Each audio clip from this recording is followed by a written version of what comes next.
Ukraine has dealt a major blow to the Russian Air Force. 5 Russian warplanes were shot down over Crimea. Each one is now a pile of scrap metal worth approximately $35 to $50 million, lying in smoke along the Black Sea coast. This is not just an operation, it is a strategic loss. But the real question begins here. How did Ukraine lure this massive air force into a trap? On the morning of August 4th, the skies over Crimea once again echoed with Ukraine's unmanned aerial attacks. However, this time, what happened was far beyond the ordinary. This was not a reconnaissance patrol. It was a targeted, meticulously planned raid designed to paralyze a major airbase. The target was the Saky Air Base, one of Russia's largest and most well-equipped air bases in Crimea. This base was crucial for maintaining air superiority over the Black Sea, launching airstrikes on southern Ukrainian cities like Kherson and Mykolaiv, and serving as the heart of Russian aviation operations in the region. The 43rd Separate Naval Assault Aviation Regiment, stationed at the base, played a key role in military operations in the region. Every day, Su-30SM fighter jets took off from here. Su-24 bomber jets changed course to conduct penetration flights, and ground radars were fed with false targets.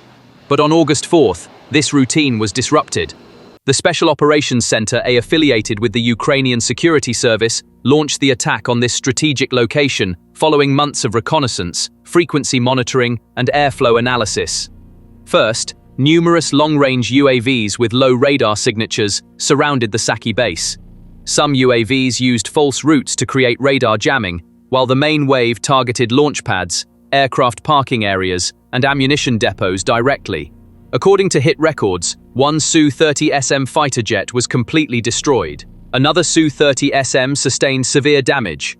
3 Su-24 bomber aircraft were rendered inoperable. The main ammunition depot caught fire. Explosions continued for hours. The type of UAVs used by Ukraine in this attack has not been officially disclosed. However, based on technical data, it is estimated that these vehicles are equipped with high-resolution electro-optical targeting systems and special guidance software resistant to GNSS jamming. Additionally, the fact that the attack vectors came from different directions within the same time window indicates that coordination was carried out through an AI-supported network. Why Saky? Saky Air Base is not just a runway for aircraft. It also serves as the control center for air reconnaissance missions in the Black Sea, the central hub for electronic warfare systems, and a key logistics supply chain node for air defense batteries across Crimea. Even a temporary shutdown of this base would mean a significant weakening of Russian air presence in the northwestern part of the Black Sea. The Su-30SM, in particular, is the backbone of the Russian Air Force's multi-role mission load. Moscow developed this aircraft as a response to NATO's F-15. It is twin-engine, multi-role, and long-range. It can strike both air and ground targets, refuel in mid-air, guide strategic bombers, and serve as a flying command center when necessary. Su-24s are primarily used for low-altitude bombing and can carry heavy munitions such as the Kh-29, Kh-58. On paper, it was invincible, but on the runway, it wasn't. The Su-30SM's mission was to detect the enemy from a distance and eliminate it. The possibility of being left defenseless on the battlefield was never considered in the design of this platform. The destruction of these aircraft deals a blow to Russia's ability to attack long-range targets. Moreover, the average cost of a Su-30SM fighter jet is approximately $50 million. This figure is not merely the sticker price of an aircraft, it represents the concrete value of Russia's extremely limited resources, engineering capabilities, and time. Producing a fighter jet of this caliber is not just a matter of money, it requires modern electronic avionics, advanced radar systems, engine components, testing infrastructure, and highly skilled labor. However, Russia is currently facing serious bottlenecks in almost all of these areas. Western sanctions have brought the supply of microchips and advanced composite materials to a virtual standstill. The Russian defense industry is forced to turn to secondary parts from China or lower-quality alternatives from the domestic market. This is both slowing down the production process and lowering quality. Moreover, the constant spending pressure caused by the war has disrupted budget planning. The Kremlin had increased the defense budget to $150 billion for 2024, but was forced to reduce it to $100 billion for 2025. This decline weakens the ability to establish new production lines and disrupts the maintenance and repair cycles of existing lines. Immediately after the attack, Russia tried to downplay the scale of the incident. However, the fires were clearly visible in satellite data published by NASA's FIRMS system. Leaked civilian videos showed flames reaching nearly to the runway boundaries. The immediate closure of the Kerch bridge to traffic, along with air defense alerts in Feodosia and Simferopol, highlighted the scale of the panic. Traffic on the Crimean Bridge came to a complete standstill. The queue of vehicles stretching toward the Taman Peninsula reached a record density of over 30 kilometers. Drivers were unable to move for hours. According to a statement from the bridge's press service, around 2 a.m., 1,850 vehicles attempting to enter the bridge from the Taman side were in line for manual security checks. The waiting time reached up to 5 hours. At the same time, 349 more vehicles arriving from the Kerch direction were waiting for security checks. The process on this route was faster, taking approximately 1 hour to complete. However, scanner checks took up to 7 hours in some cases. By 4 p.m., the congestion had decreased slightly. The number of vehicles in the queue dropped to 1,400, and the waiting time fell to 4 hours. Nevertheless, traffic flow in the area has almost completely come to a standstill. Authorities have stated that the delays in scanning are due to increased security concerns. In particular, Ukraine's long-range drone attacks in recent days have prompted Russia to tighten manual checks at critical infrastructure points. The Crimean Bridge is one of the places where these measures are most severely felt. The psychological repercussions of this demonstration are the other side of the coin. The latest call by Refat Chubarov, chairman of the Crimean Tatar National Assembly, clearly reveals this psychological breakdown. Chubarov said that civilians who came from Russia and settled in Crimea illegally must leave the peninsula immediately, and he recorded his message in Russian to directly target the occupiers. Специально записываю обращение на русском языке, чтобы сказанное мною было понятным гражданам России, которые незаконно пребывают на... In his statement, Chubarov said, "As you have already begun to realize, the Kerch Bridge, which was illegally built to connect occupied Crimea to Russian territory, will soon be destroyed, and you may find yourselves trapped in a kind of pocket," addressing a broad audience, including Russian citizens vacationing in Crimea, and reinforcing his call for withdrawal. We are seeing these calls yield concrete results.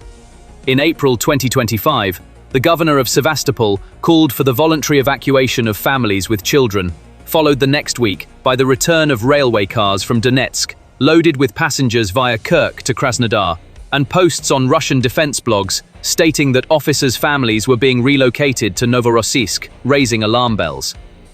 News reports indicate that many military families are returning to the Russian mainland in secret or in stages. As is well known, after the 2014 annexation, Russia began encouraging tens of thousands of Russian citizens to settle on the peninsula.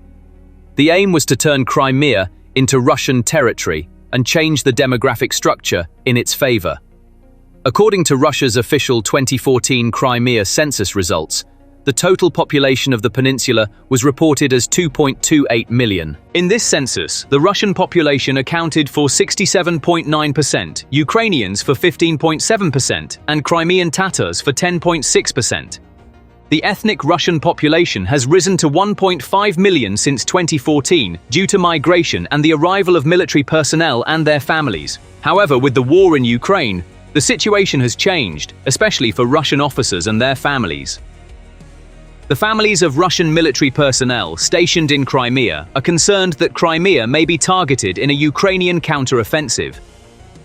The Ukrainian partisan movement Atesh made important assessments on this issue. Atesh reported that almost all of the families of senior personnel of the Black Sea Fleet had left the peninsula. The movement attributes this to an internal directive ordering Russian forces to take higher security measures at military facilities in Crimea. According to a report by German broadcaster Deutsche Welle, citing diplomatic sources, Moscow has introduced a priority quota system for the families of security personnel stationed in Crimea. Initially, around 10,000 people were targeted for relocation to Krasnodar and Stavropol.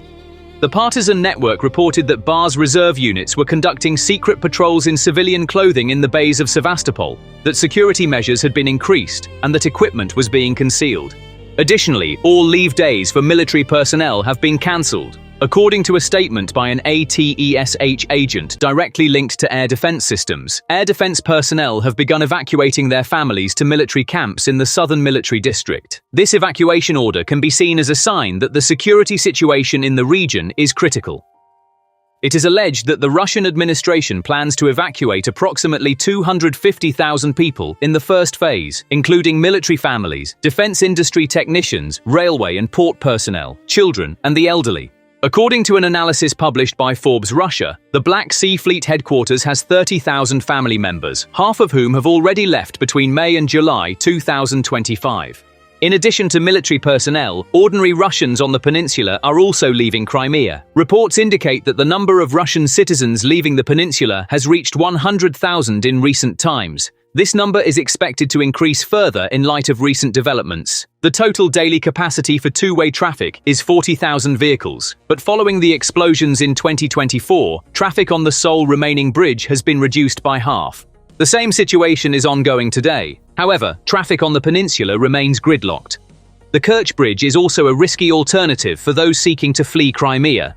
This is because the bridge falls within the range of Storm Shadow and Attack MS missiles. Ukraine stated in May 2025 that it is maintaining its strike and retreat capability targeting Kerch. The railway section is still limited by repairs. It has been reduced to 2 trains per hour, or 4,000 passengers. In other words, all exits from the peninsula are about to close. Novorossiysk was considered a route. 50% of the Black Sea Fleet is stationed here. The fleet can carry 1,000 passengers chance landing operations with Recapturing-class landing ships, but a significant portion of the ships have been hit or are under repair. The straits are closed to warships under the Montreux Convention, but civilian ro-ro services are theoretically possible with Turkey's permission. Large passenger flights are unsafe due to the threat of UAVs and cruise missiles. There have been no scheduled flights since the summer of 2024. Crimea is ablaze again. Ukrainian drones struck a military base belonging to the Black Sea Fleet in Sevastopol. A Russian assault boat off the coast of Zalizny port was targeted by a Bayraktar TB2 and sunk. Radar eyes behind the front lines were silenced one by one. These attacks did not occur on the same day, but they all shouted the same truth. No front, no port, and no radar is safe for Russia anymore. So what do Ukraine's sharp and deep moves mean for Russia? At around 3:40 a.m. on August 21st, the rhythm of war in Sevastopol changed once again under the shadow of unmanned systems. Powerful explosions that occurred one after another in the region, considered the heart of the Black Sea Fleet, put Russian command on alert. As thick clouds of smoke enveloped the city skyline, one of the areas where the explosions were most clearly felt was the Cape Fiolant region. Here, powerful tremors that continued throughout the night clearly indicated that the military infrastructure in the region had been targeted. However, local authorities claimed that it was merely a training exercise. NASA satellite images that emerged shortly after the incident, however, corroborated the attack. The images detected a large-scale fire in the area where a military unit affiliated with the Black Sea Fleet was stationed. Thermal traces reflected by the satellite suggest that the target may have been struck from multiple points. Ukrainian sources emphasize that the attack was directed at the headquarters of the Russian Navy. It is known that a unit affiliated with the General Staff of the Armed Forces of the Russian Federation is currently stationed at this facility. Following the attack, short-term security closures were implemented on logistics routes in the region, and movements were brought under control.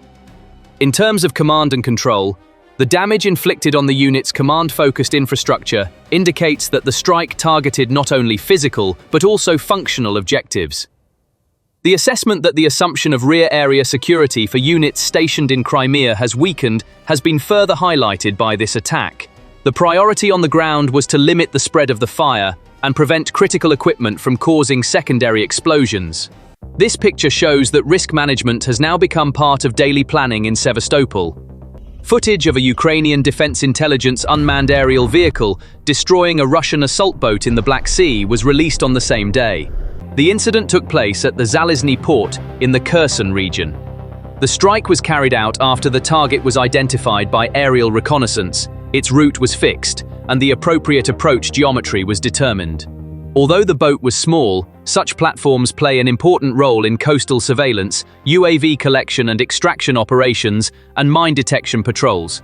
The neutralization of such a platform reduces the coverage ratio of low-visibility missions along the coastline. Additionally, it increases the risk factors for accompanying elements and makes mission planning more cautious. Although the Ukrainian Military Intelligence Directorate has not officially confirmed the type of UAV, the characteristic details in the combat interface match those of the Bayraktar TB2's typical target detection system. The images of the attack clearly show high-resolution electro-optical zoom, target lock indicators, and laser illumination markers. This suggests that semi-active laser-guided munitions were directed at the target. However, what is noteworthy here is that the General Secretariat of the Ministry of Defense stated that the attack was carried out with a missile. This statement raises a technical debate. The standard munitions configuration of the Bayraktar TB2 is not missiles, but small-sized MAM-L and MAM-C type bombs with gliding capabilities. The MAM-L weighs approximately 22 kilograms, has a 10-kilogram warhead, and is effective up to a range of 8 kilometers. Therefore, the possibility has emerged that a weapon other than this munition, which does not fully meet the technical definition of a missile, was used. The most likely alternative that has come to the fore at this point is the Su-30SM missiles, also developed by Roketsan and compatible with the Bayraktar TB2. This high-precision weapon system, with a diameter of 70 millimeters, is semi-active laser-guided, effective up to a range of 8 kilometers, and capable of targeting naval vessels. Therefore, it is highly likely that the Russian boat destroyed at Zalizny port was targeted by a Su-30SM missile carried by a Bayraktar TB2. However, there is another possibility that is even more noteworthy at this point. The Bayraktar TB2 may have been equipped with new ammunition that has not yet been announced to the public.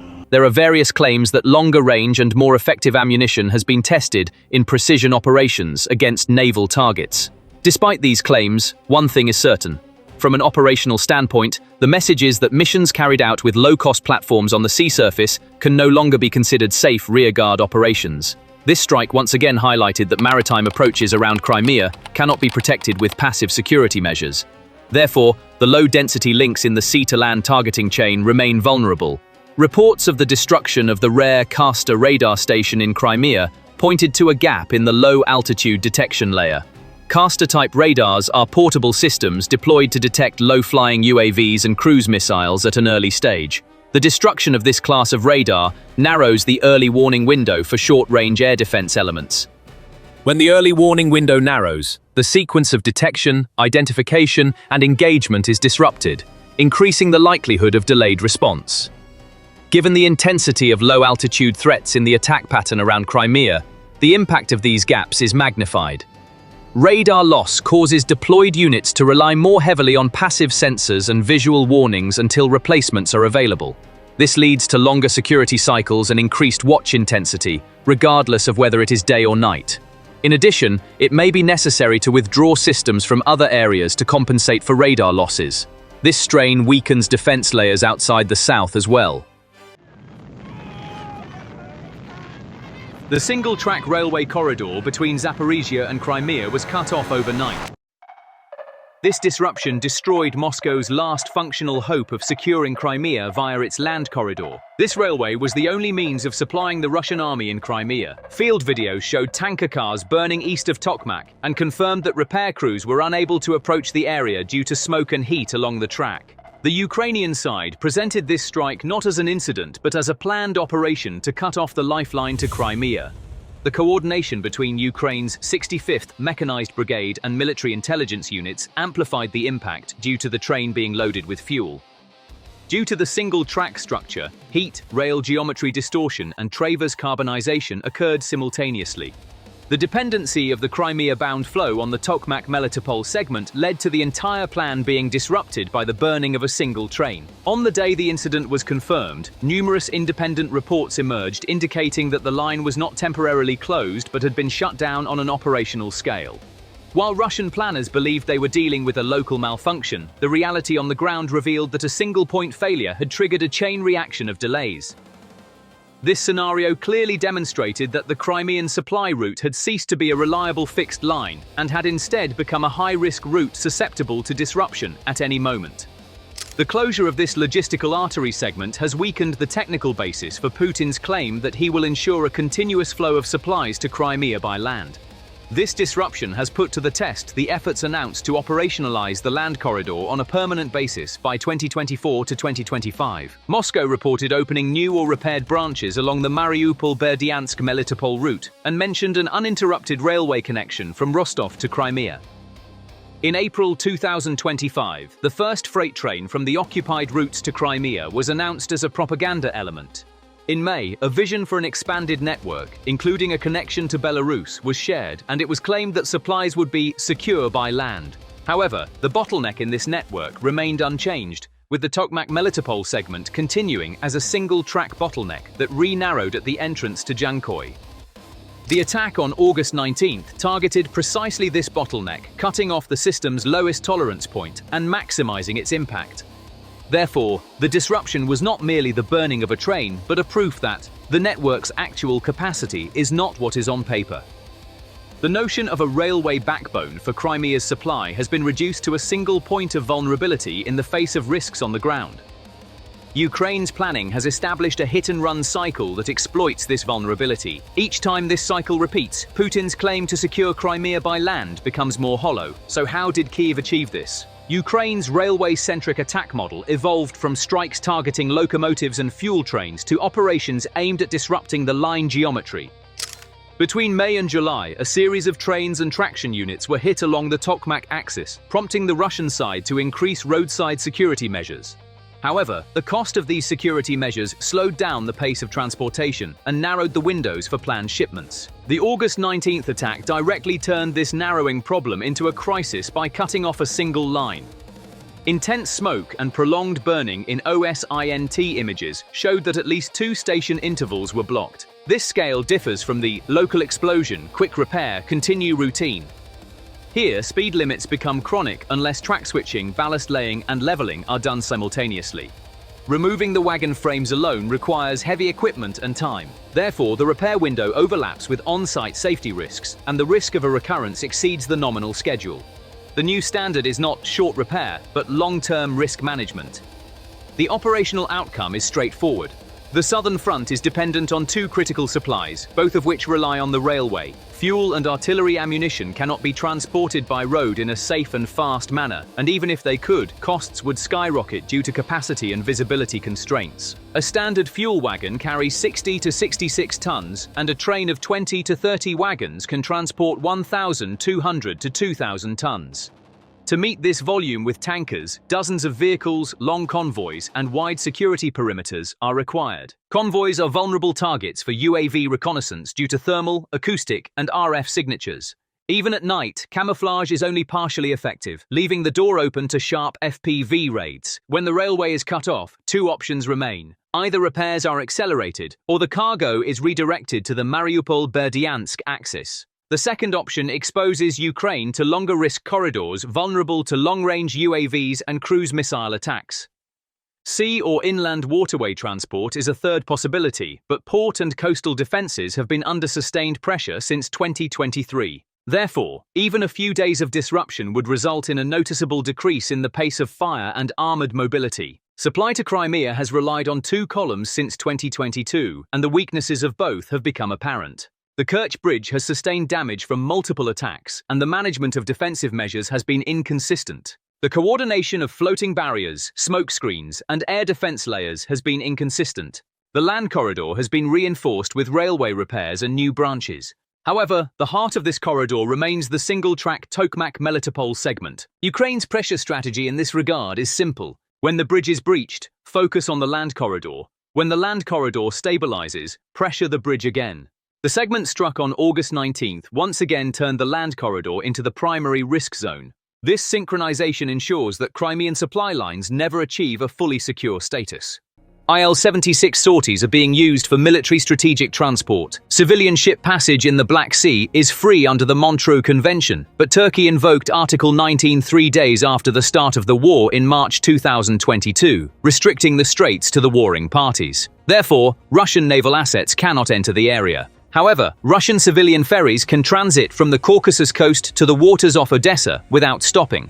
Turkey does not provide military escort to evacuation ships caught in the actual conflict, but can provide a pre-authorized corridor through the straits for humanitarian convoys flying the SAFEAID/ICRC flag. Considering all this information, the evacuation of all Russians in Crimea appears to be quite challenging. In conclusion, Ukraine's latest drone attack not only eliminated a military target, but also once again declared to the world that the nature of war has changed. In the battlefield, it is no longer expensive technology that prevails, but accessible intelligence. Drones costing a few $1,000s are rendering jets, radar facilities, and ammunition depots worth millions of dollars useless in a matter of seconds. This was more than just an attack. This was asymmetric warfare itself. Ukraine is now openly challenging Russia's military infrastructure, built over decades and costing billions of dollars, with a drone worth a few months' salary. These UAVs, which cost less than a family car, can take out an entire airbase. Russia's high-tech platforms like the Su-30SM were designed for modern air combat, but when parked, they are as defenseless as a bird. This is where Ukraine's advantage lies. This is not a land grab. The issue now is doctrine, superiority, and who will define the logic of future warfare. Every jet shot down is not just a combat vehicle. It is a blow to the Kremlin's belief that it is superior in war. Every depot that burns is not just a loss of ammunition, it is a crack in the invulnerability armor that Putin's regime has presented to the public. And this is not only on the front lines, it is also creating chaos in the subconscious of the Russian people. For civilians living in semi-isolated but strategically important regions like Crimea, these attacks mean that areas once considered safe are now targets. Ukraine is no longer a passive defender, it is an active and planned threat. This new strategy, which achieves greater impact at lower cost, proves that war is won not just with weapons, but with time, resources, and psychology. At this point, Kiev has struck not only a Su-30SM, but also Russia's perception of superiority in the war. The outcome is clear. Ukraine is determined. Its strategy is sharp, and the message is clear. Crimea is Ukraine. Thank you for watching. Просим разобраться в данной ситуации. Нам был дан приказ командирам роты. Vladimir Putin is no longer fighting only on the front lines, but also against betrayal within his own ranks.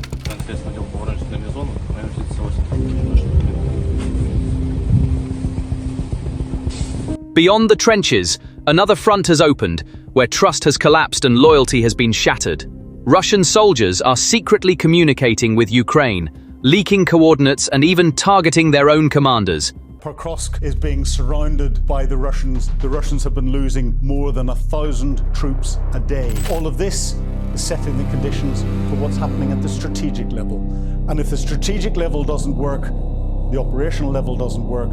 Putin is going through the darkest days of the year, because the summer offensive he had been planning for a long time ended in a major defeat. Moreover, that's not all. The Russian army was forced to face a heavy Ukrainian counterattack. Could this be a sign that the army is rotting from within? Ukrainian front commander Alexander Syrsky has ordered a tightening of defenses, particularly along the Kamianske line, in response to increasing pressure from Russia. In accordance with this order, the 210th Separate Assault Regiment and the 118th Separate Mechanized Brigade have launched active counterattacks along the defense line extending to the Orikhiv region.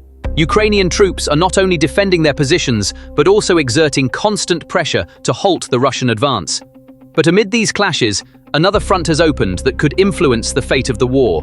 The psychological and intelligence fronts are more active. A Russian soldier belonging to the 57th Separate Brigade in the Zaporizhia region secretly reported the location of his unit's camouflage T-62 tanks to Ukrainian forces. Shortly after these coordinates were relayed, the tanks were targeted and destroyed. The tanks were destroyed not only physically, but also as symbols of the Russian army's morale. This is not an isolated case. Numerous reports from the front lines in recent weeks indicate an increase in similar tip-offs. Ukrainian intelligence sources report that some Russian soldiers have begun sharing coordinates of troop movements, armored formations, ammunition depots, and even temporary command centers with the Ukrainian side. This trend is even more pronounced among soldiers newly deployed to the front lines. Some are resorting to sabotage, jamming radio signals, deliberately damaging equipment, or revealing the locations of their positions before surrendering. Алло. Здравствуйте. Добрый день. Это Украина? Да, это Украина. СМС-ку прислали, если хотите сдаться, где сможете позвонить. Да, если хотите сдаться.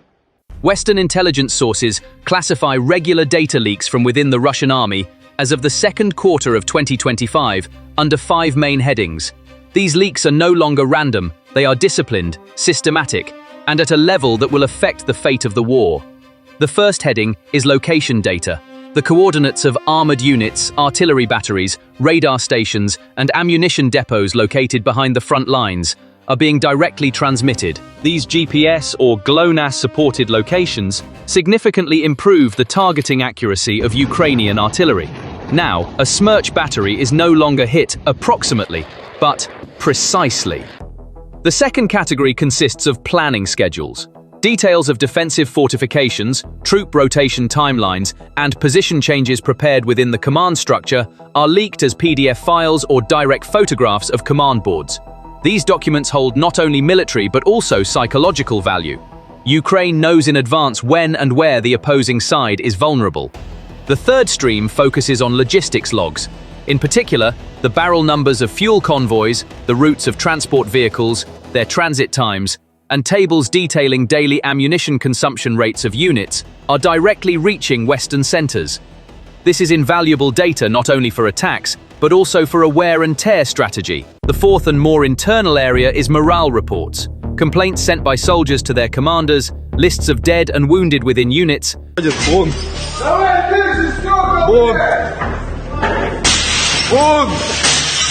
correspondence showing delays in salary payments, and frontline reports paint a detailed picture of the mood at the front.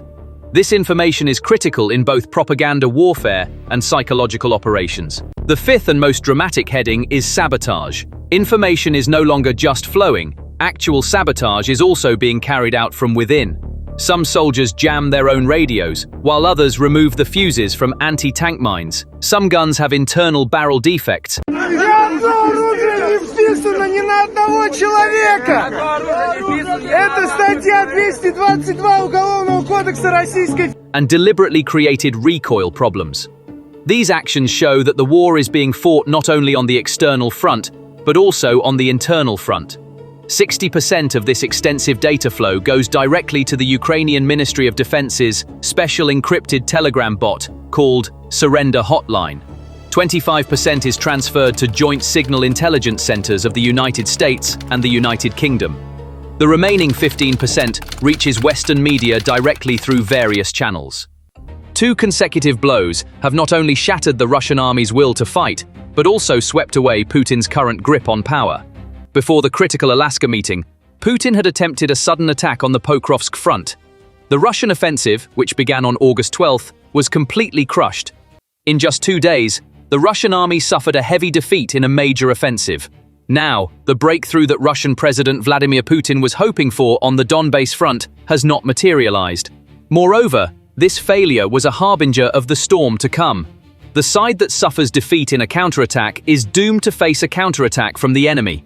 That is exactly what happened.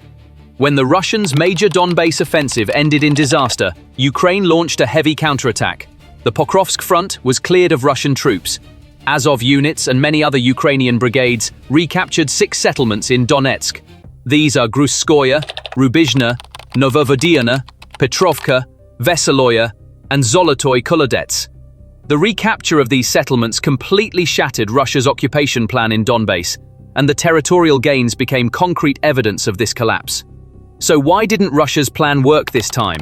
The answer lies not in where and how the troops were deployed, nor in which intersections were controlled by whom, but in when and by whom the urban cleanup was carried out. Ukrainian President Volodymyr Zelensky confirmed that they had achieved results on the 2 most difficult fronts, Dobropilya and Pokrovsk, for 2 days in a row. In his message, Zelensky said that he had listened to the report from Chief of General Staff Oleksandr Syrsky and that the front line was generally holding. In the same statement, Mr. Zelensky mentioned the 1st Azov Corps, the 7th Airborne Corps, the 38th Separate Marine Brigade named after Hetman Petro Sahadarkhny, and the 93rd Separate Mechanized Holodny Yar Brigade. He also emphasized that the prisoner stockpile, which he referred to as the exchange pool, had grown. These statements seem to summarize the division of labor on the ground and the search for psychological balance. The statement continued with a table showing personnel and equipment losses between August 4th and 16. The table listed the number of those who did not return, separately noted the number of medically evacuated wounded, and recorded the number of prisoners. On one end of the bridge, there was the Azov settlement cleanup. On the other end, there was the Airborne Forces urban search operation. Why did these two ends come together in the same file? Because what disrupted Russia's plan was the closure of the corridors and the inability to establish a withdrawal order. Azov and neighboring units, meanwhile, quickly cleared 6 settlements along the Pokrovsk axis. This clearance operation created a system that closed infiltration channels and kept side roads under fire. A brief assessment converted the impact of this system into numbers. Within a few days, 271 Russian soldiers were neutralized. 101 Russian soldiers were wounded. 13 soldiers were taken prisoner. 1 Russian tank, 2 armored vehicles, 3 artillery systems, and 37 vehicles motorcycles were destroyed or severely damaged. This package alone demonstrates that the corridors used by Russian forces in Donetsk have been closed, and that attempting to reopen them would come at a high cost. The source of this package is also clear. Open source reports and announcements from the field shared the same list. Global media data reported that the Ukrainian army's penetration of Russian lines had extended from 10 kilometers to 23 kilometers. These successive developments have put the Russian army in a truly tragic position in the region. Another breaking point in the collapse of Russia's offensive plan in Donbas, particularly in the Donetsk region, was the capture of prisoners. The accounts of 3 Russian soldiers captured in the Pokrovsk direction provided stark evidence of the nature of the attack. According to the accounts, at least 70% of Russian troops advancing through forest strips during the approach were unable to retreat. This percentage represents the total of those eliminated, the majority of the wounded, and those who surrendered. The pattern relied on pushing forward at any cost, with small assault groups. This pattern collapsed under the combined effects of drone reconnaissance, adjusted artillery fire, and close-range anti-armor effects. A withdrawal order could not be established. The same group that had advanced was caught in fire again before it could regroup. This is why the figure of 70% prisoners is significant. It not only indicates the magnitude of the loss, but also that the path to retreat is closed. So, has Russia's insistence on Pokrovsk come to an end due to these circumstances? Putin is a stubborn leader who enjoys making mistakes. The Russian High Military Command is just like Putin.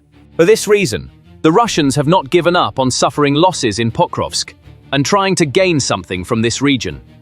The Russian side has deployed more than 110,000 military personnel to this axis.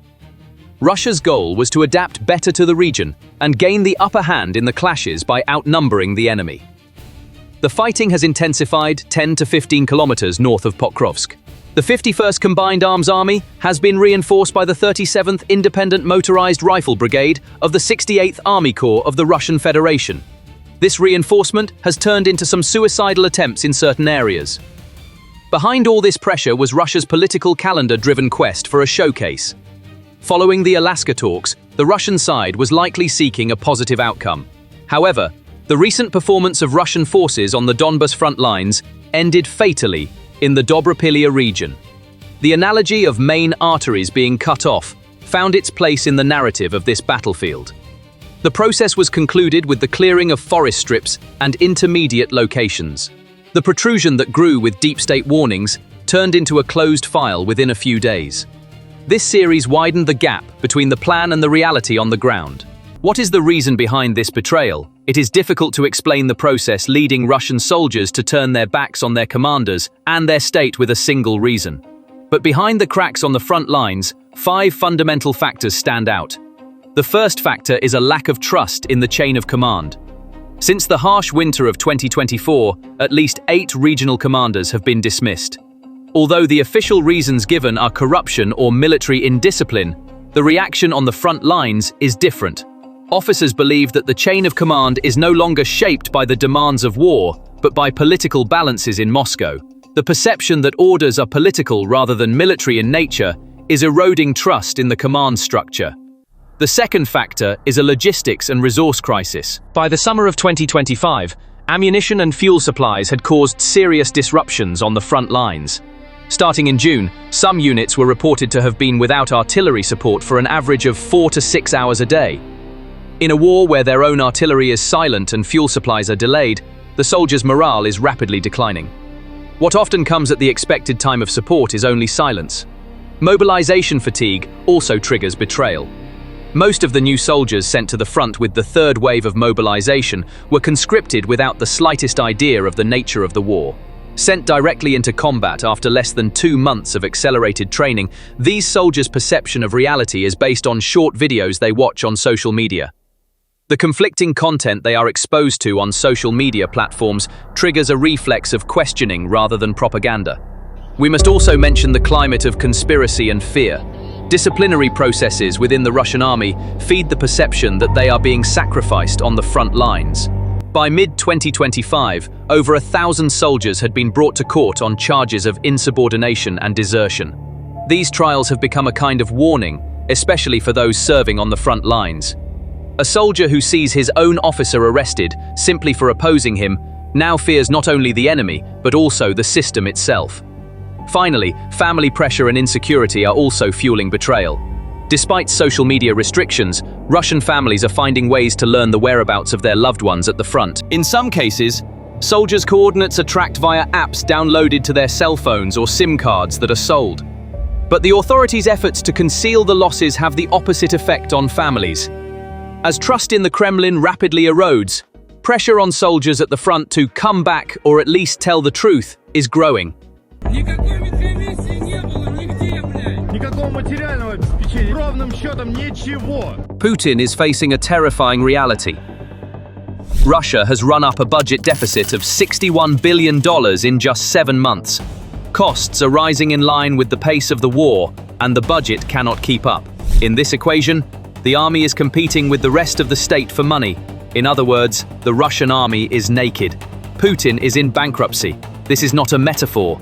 The Russian economy cannot keep up with the army, and the numbers are slamming this harsh reality in Putin's face. On the one side, Ukraine is constantly targeting the Russian economy's arteries, and on the other, sanctions from the West are like a long-term paralysis. As a result, the Russian army is being sent to the front, naked and without ammunition, to die. Не могу понять, какого хуя нас отправляют на убой. The soldiers know this. Their options are desertion, switching sides, or waiting for death. But they don't fight for Putin or Russia because they are starving and naked. While Putin is dragging the country into bankruptcy, he doesn't care about the cries of soldiers' families, economic hardship, or lives. And the Russian economy has a budget deficit of $435 billion. This deficit is now hitting the Russian army the hardest. Putin is now desperately trying to close this deficit. Priorities are being rewritten in Russia, and civilian spending is being pushed to the back burner. And this is the kind of alignment you would least want to see in a country. Let's put a quick snapshot on the table. In the first 7 months of the year, the federal budget deficit rose to 4.9 trillion rubles. That's approximately $61 billion. The annual target has already been missed by months. This is not just a number, it's the direction of the trend. Government spending has increased by 1/5 compared to the same period last year. Revenue, on the other hand, has remained stagnant. As this asymmetry persists, deficits will continue to grow. And as deficits grow, financing costs will rise. Putin's claim of a steady flow becomes a more expensive and fragile target with each new strike. The strategic outcome is that the defending side remains under constant stress. The technical feasibility of repairing the damaged railway line does not mean a quick turnaround, and this is the source of delays on the ground. Removing the burned-out wagon carcasses requires heavy cranes and track-mounted rescue trains. When these platforms move, a mobile security envelope must be established for air defense and electronic warfare. Additional tests are conducted in bridge and switch areas to detect heat-related damage. The track geometry remains unstable, and speed limits are reinstated until ballast laying and compaction are completed. As the speed limit remains in place, capacity decreases and shift schedules are disrupted. If operational safety cannot be ensured, repair teams cannot remain on site, and operations are interrupted. This risk ties the technical timeline to the safety timeline, extending the total duration. Ukraine's ability to strike again turns repair areas into natural targets, increasing the cost of the repair and restart cycle. Even if Moscow finds a technical solution, it will struggle to reduce security costs. Kyiv's message in the strategic framework is clear, and the status of Crimea is embedded in military objectives. Official rhetoric rejects any exchange or recognition proposals and aims to increase pressure. This approach is based on pushing Crimea into the position of an expensive and fragile forward base. Attacks on railways and bridges have become routine elements of this plan. The August 19th escalation amplified the impact of this routine by scaling it up. The sustainability of troops on the peninsula cannot be guaranteed without securing the supply lines. Once supply security is in doubt, even the daily plans of air defense and air bases become subject to change. Fuel and ammunition stockpile management becomes risky due to the necessity of maintaining a buffer. As the buffer grows, the economic impact of a single strike multiplies and the cost of defense increases. Kyiv aims to raise this cost curve. While Russia's compensatory steps may produce short-term options, they do not yield a lasting solution. Although increasing railway lines and Belarus-Rostov-Crimea connections are discussed, ensuring continuous security in the occupied depths is challenging. As road tanker density increases, the value of UAV reconnaissance and FPV raids rises. Creating mobile air defense pockets is costly, and each pocket weakens another line. Night movement and decoys achieve limited success against thermal and SAR tracking. Increasing stockpiles in Crimea means accepting greater losses in a single strike.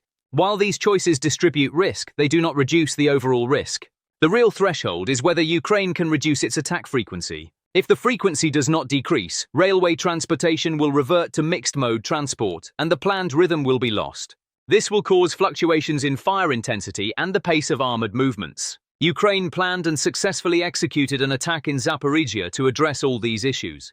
The timing of the attack was not coincidental and amplifies the calendar effect. Mid-August marks the peak of the summer shipment rhythm and the period when pre-winter stockpiles are being built up. A fuel train being hit during this window disrupts not just that day's operations but the entire weekly plan. Units facing a fuel crisis are forced to be more cautious in their maneuver decisions. Artillery plans are also rewritten based on ammunition and supply rhythms. Every day of the disruption reflects in the daily calculations of battalions and regiments at the front. A delayed shipment means the postponement of an attack wave. As the number of delays increases, operational pressure decreases and defensive gaps open up. These gaps are not always immediately visible, but they reduce the overall effectiveness of plans. Ukraine is trying to make this disruption of rhythm permanent. On the other hand, the question of whether the single-line rhetoric is rhetorical or real requires a technical answer, and the answer is operational necessity. There are always alternative lines on the map of the railway network.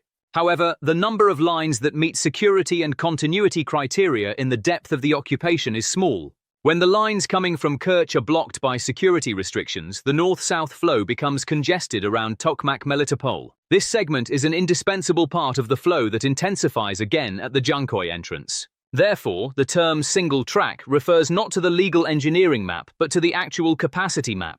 Ukraine's target is precisely this backbone of actual capacity. The prolonged duration of the fire and the extension of the blockade between stations amplify the effect of actual single tracking. Even if an unscheduled route is put into operation in the short term, a loss of volume and continuity is inevitable. Therefore, the single-line vulnerability narrative is consistent with the results on the ground. Russia does not want to believe these results. This is because confirmation of the incident came from different channels and the traces on the ground matched. While local administrative channels reported that the fire could not be brought under control for a long time, publicly available videos confirmed the coordinates. Posts pointing to the east of Tokmak and around Molokhansk highlighted the possibility of two-pronged impact in the same corridor. Ukrainian sources implied that the striking elements were UAV teams affiliated with the 65th Brigade. But the results are clear, and the Kremlin cannot hide them. The real actors here are small teams similar to Ronin. These are structures capable of making quick decisions in a reconnaissance strike chain. The serial neutralization of targeted sites indicates that Ukraine's chain has matured. The risk perception for railway users has risen overnight. Assumptions about invisible routes or nighttime security have collapsed. From now on, every train must move with broader security measures and at lower speeds. This situation signifies a decline in Russia's actual capabilities. On the other hand, the increased risk to railways in Crimea's defense planning following this attack has made it necessary to rewrite stockpiling and distribution strategies. As buffer stocks are expanded, the secondary damage from a single hit grows. As depots are dispersed, the coverage of air defense spreads over a wider area, increasing vulnerable points. Ukraine can target these weak points with small, frequent strikes. Crimea's layered air defense structure is forced to redirect resources to multiple regions within the same day. Railway disruptions make this necessity for resource redeployment more frequent. When resources are limited, strengthening one area leaves others temporarily vulnerable. Strikes timed to exploit these brief vulnerabilities yield high efficiency. The coordination of air-sea targeting with railway pressure thus creates a multiplier effect. The result is a decline in Crimea's reliability as a logistics base. The message is also clear on the political front and consistent with the military picture. Kyiv has repeatedly stated that it refuses to make Crimea's status a subject of negotiation. This statement is supported on the ground by pressure on railways and bridges. Every successful disruption reinforces the feeling that investments in external support channels are paying off. The rhythm of support is directly related to the visibility of effects on the ground. The rapid confirmation and widespread resonance of the August 19th incident fueled this relationship. Moscow's claim that the network is complete has become less convincing with each new strike.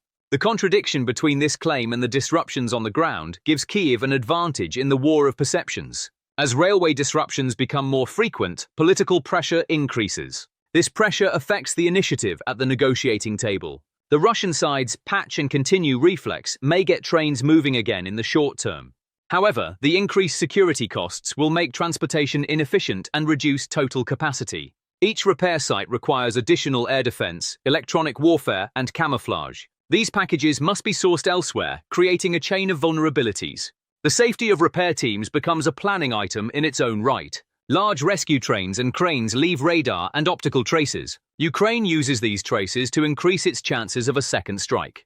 As the likelihood of a second strike increases, repair times lengthen and nerves fray. When planning confidence declines in railway operations, performance deteriorates automatically. This is as effective a result as the physical damage caused by attacks. As I have seen so far, what is targeted in Zaporizhia is more than just a train. The real target is rhythm planning. Railway transportation operates on rhythm, and when the rhythm is disrupted, operations reverse. This disruption prolongs station occupations, disrupts locomotive rotations, and compresses train formations. This compression leads to the accumulation of scheduled shipments and prioritization conflicts. When military transport priorities change, civilian logistics are also affected and overall network efficiency declines. As end-of-month plans slip, the need for urgent transportation of fuel and ammunition increases. Urgent transportation further increases security and costs. This spiral eventually produces self-perpetuating inefficiency. The single-track segment thus becomes a high-leverage strategic target. Kyiv's railway doctrine systematically exploits this leverage. The message conveyed regarding the military presence in Crimea is also clear and unambiguous. Remaining on the peninsula becomes increasingly costly without line security and timely resupply guarantees. Railway disruptions, when coordinated with strikes on airports and ports, amplify the impact. If timely resupply is disrupted, the pace of attack slows down and the defensive reaction becomes slower. This means a loss of operational comfort on the front line. The loss of operational comfort returns as increased casualties and missed opportunities. The Russian side is trying to address this situation with more air defense and thicker stockpiles. However, resources are limited, and the area of intervention is vast. Strengthening one area weakens another. Ukraine's planning seeks to exploit this imbalance. The political and military significance of the land corridor has been reopened for debate with this attack. Since 2022, Moscow has placed the land connection to Crimea at the center of its strategy. The announcement of new routes and the first freight train demonstrations aim to create the perception of a completed network. However, a completed network cannot hide its fragility if it includes single-track bottlenecks. A segment that can be closed with a single blow renders the entire narrative meaningless. The reality on the ground is more decisive than the lines on the map. If Ukraine cuts the line today, it could target repair crews or bridge abutments tomorrow. This possibility makes the claim of completion unsustainable. The images from August 19th tore away Russia's propaganda veil. The railway to Crimea is now a permanent risk factor in planning. The conclusion directly touches Putin's equation of hope and is not merely a matter of perception. The effective closure of the Zaporizhia-Crimea line removes the assumption of uninterrupted supply to Crimea and places it in a constant risk zone. This transformation weakens the Kremlin's narrative of permanent security on land at a technical level. Repairs are possible, but every repair comes with a new target and new costs. As Russia shifts to alternative routes and modes, total risk and costs increase. Ukraine, meanwhile, aims to keep these costs at a consistently high level through repeated strikes. Railway attacks are no longer isolated incidents, but a core tool of a long-term attrition strategy. When this strategy succeeds, the strategic value of Crimea diminishes, and the sustainability of deployed troops comes into question. On the night of August 19th, this mechanism was clearly demonstrated. The central question now is, no matter how quickly Moscow repairs the infrastructure, how frequently can Kyiv disrupt this rhythm? Thank you for watching. Ukrainian Defense Intelligence released another striking image from Crimea. Advanced analysis and OSINT verification indicate that the target was the 98L6 Yenisei radar, part of Russia's modern S-500 system. The Yenisei was an early warning radar specifically developed for hypersonic missiles and low radar cross-section targets. It was not only a key component of Russian air defense, but also a critical link in the command and control chain. In other words, it was more than just a radar. It was the nerve center of an entire defense reflex. Details of how the attack unfolded remain unclear, but it is known that the radar antenna sustained physical damage and the system was completely disabled. On one of the occupied highways in Zaporizhia, an S-300V air defense battery, accompanied by Mr. B guns, was parked with its camouflage nets in place. The launcher vehicle, with its twin TELs pointed skyward, was waiting for an approaching threat. However, the threat was not a jet traveling at the speed of sound, but a silent, gliding enemy, a reconnaissance dive UAV belonging to the Lazar group. The UAV locked onto the target using thermal cameras. Precision targeting algorithms identified the vehicle's munitions compartment. It then released its explosive payload. After a few seconds of silence, the massive launcher exploded. The missiles detonated in a domino effect, sending a pillar of fire into the sky. Not only the platform, but also the munitions it carried were obliterated. In the footage, the launcher had been reduced to a twisted heap of metal. The surrounding vehicles were damaged. The condition of the crew remains unclear. The symbolic significance of this attack was that a $40 million system could be destroyed by a few $1,000s worth of unmanned systems. Ukraine's attack architecture has evolved into a network-centric structure that integrates the observation-targeting strike chain. Surveillance drones, open-source data, and signal intelligence are combined to create real-time target images. This image is matched with a patience template that allows operators to wait for the right moment. The fact that the strike element is mostly low-cost and expendable does not make retries costly. Post-strike damage assessment is used as a parameter for selecting the next target. This entire cycle can be carried out in multiple theaters on the same day. As a result, defense is under pressure to decide where to prioritize. The relocation of radars and short-range systems facing the theater creates new opportunities for the attacker. Remaining strategically low-cost enables bold targeting at the tactical level. Thus, the cost-effectiveness multiplier continuously shifts in favor of the attacking side. The layered structure of Russian air defense in Crimea is based on a dense scheme on paper, but gaps are growing in practice. The S-300-400 range layer has a geometry that is more prone to missing small targets that can quickly descend to low altitudes. Panzer and Tor-class short-range elements rapidly deplete ammunition in multi-target environments. Losses in the radar network are forcing inter-battery coordination to be carried out more frequently through manual decisions. This situation can lead to delays in operator system matching and unnecessary engagement attempts. Electronic warfare measures reduce the effectiveness of UAVs in some frequency bands, but they remain limited against systems that use frequency hopping and autonomous navigation. Additional resources must be allocated to protect backup cable lines and generators.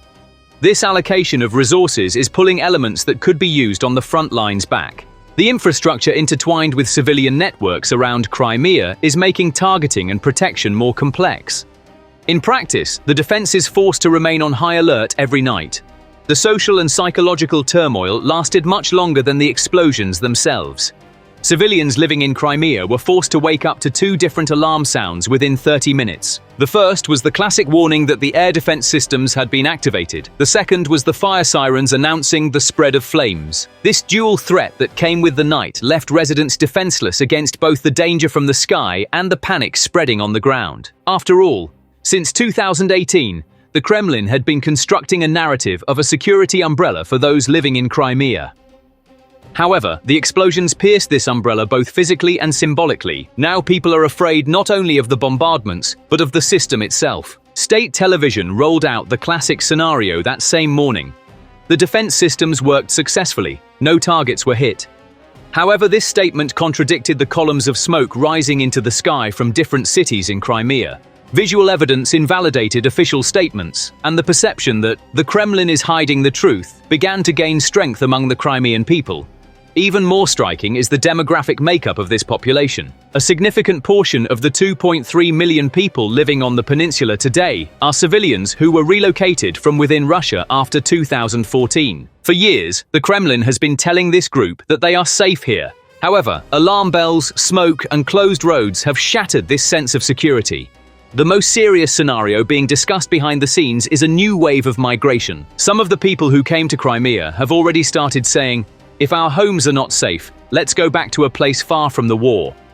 According to reports in the press, many officers' families have secretly or gradually returned to mainland Russia. According to a report by German broadcaster Deutsche Welle, citing diplomatic sources, Moscow has launched a priority quota system for the families of security personnel stationed in Crimea. Initially, around 10,000 people were targeted for relocation to Krasnodar and Stavropol. The partisan network reported that Bar's reserve units were conducting secret patrols in civilian clothing in the bays of Sevastopol, that security measures had been increased, and that equipment was being hidden. Additionally, all leave days for military personnel have been cancelled, according to a statement by an ATESH agent directly linked to air defense systems. Air defense personnel have begun evacuating their families to military camps in the southern military district. This evacuation order can be seen as a sign that the security situation in the region is critical. It is alleged that the Russian administration plans to evacuate approximately 250,000 people in the first phase, including military families, defense industry technicians, railway and port personnel, children, and the elderly. According to an analysis published by Forbes Russia, the Black Sea Fleet headquarters has a family load of 30,000 people, half of whom have already left between May and July 2025. In addition to military personnel, ordinary Russians on the peninsula are also leaving Crimea. Reports indicate that the number of Russian citizens who have left the peninsula in recent days has reached 100,000. This number is expected to increase further in light of recent developments. The significance of Crimea for both sides can be measured in terms of military economics and geostrategy. For Russia, Crimea is a gateway to the Black Sea, a claim to regional maritime control, and an advanced platform for A2/AD layers. Sevastopol serves as the fleet's central base with its logistics and maintenance capabilities. Jankoy and its surroundings are a key part of the supply architecture with their railway junctions and air bases. For Ukraine, Crimea is a leverage point for reducing frontline pressure by testing the fragility of enemy supply lines. Increasing the cost of defending the peninsula reduces the concentration of forces in the occupied territories. Applying alternating pressure on the Kerch and land corridor duo tests strategic flexibility. This pressure acts as an external force affecting the attack-defense balance on the southern front. The erosion of the sense of security in Crimea also raises the perception of costs among the Russian public. The sum of these parameters confirms that Crimea is one of the centers of gravity of the war.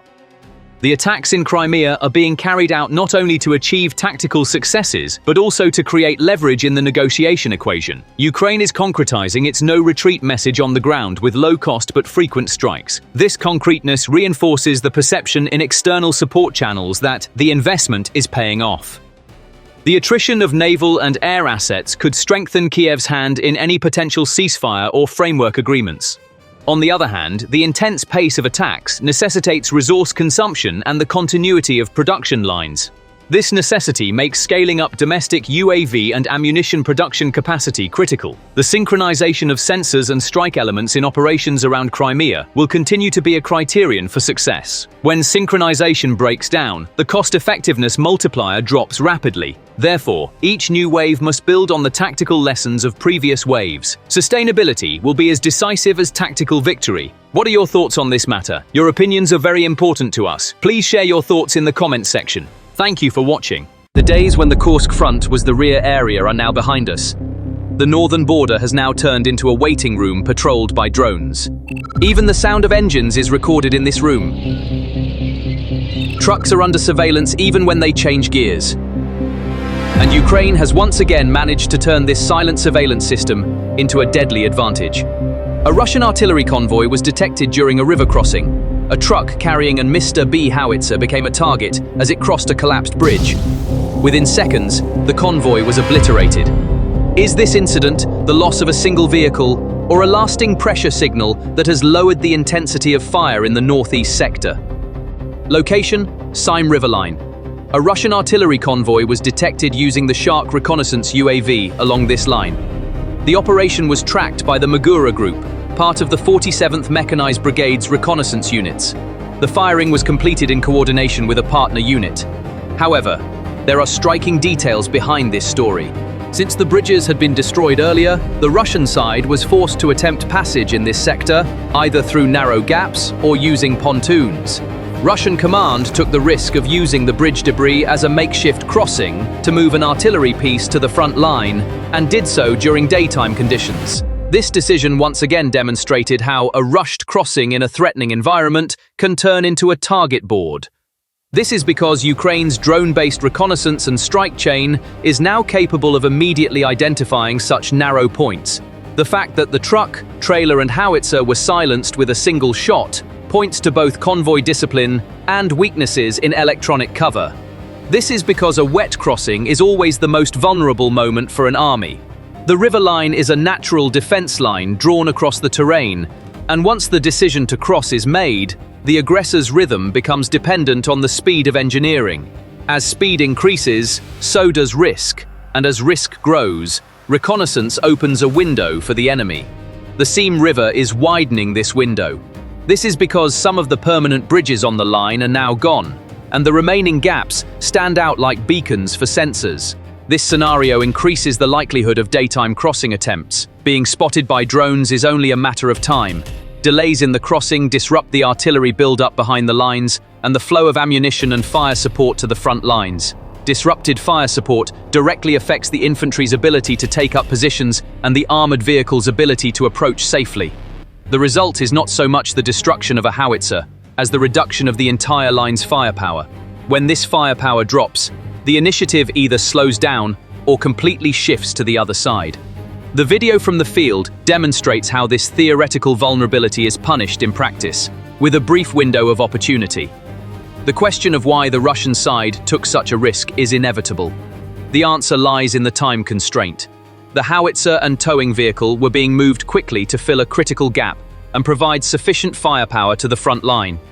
The inadequacy of electronic cover and the failure to deploy smoke screens, or their deployment being delayed, left the target exposed. Without close air defense and counter-UAV systems, such a crossing now amounts to an invitation. Drone operators do not exert extra effort to track the truck.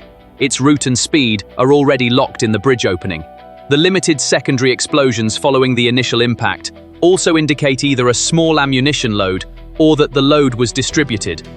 Nevertheless, the fact that a single strike munition silenced both the truck and the howitzer simultaneously is an operational lesson.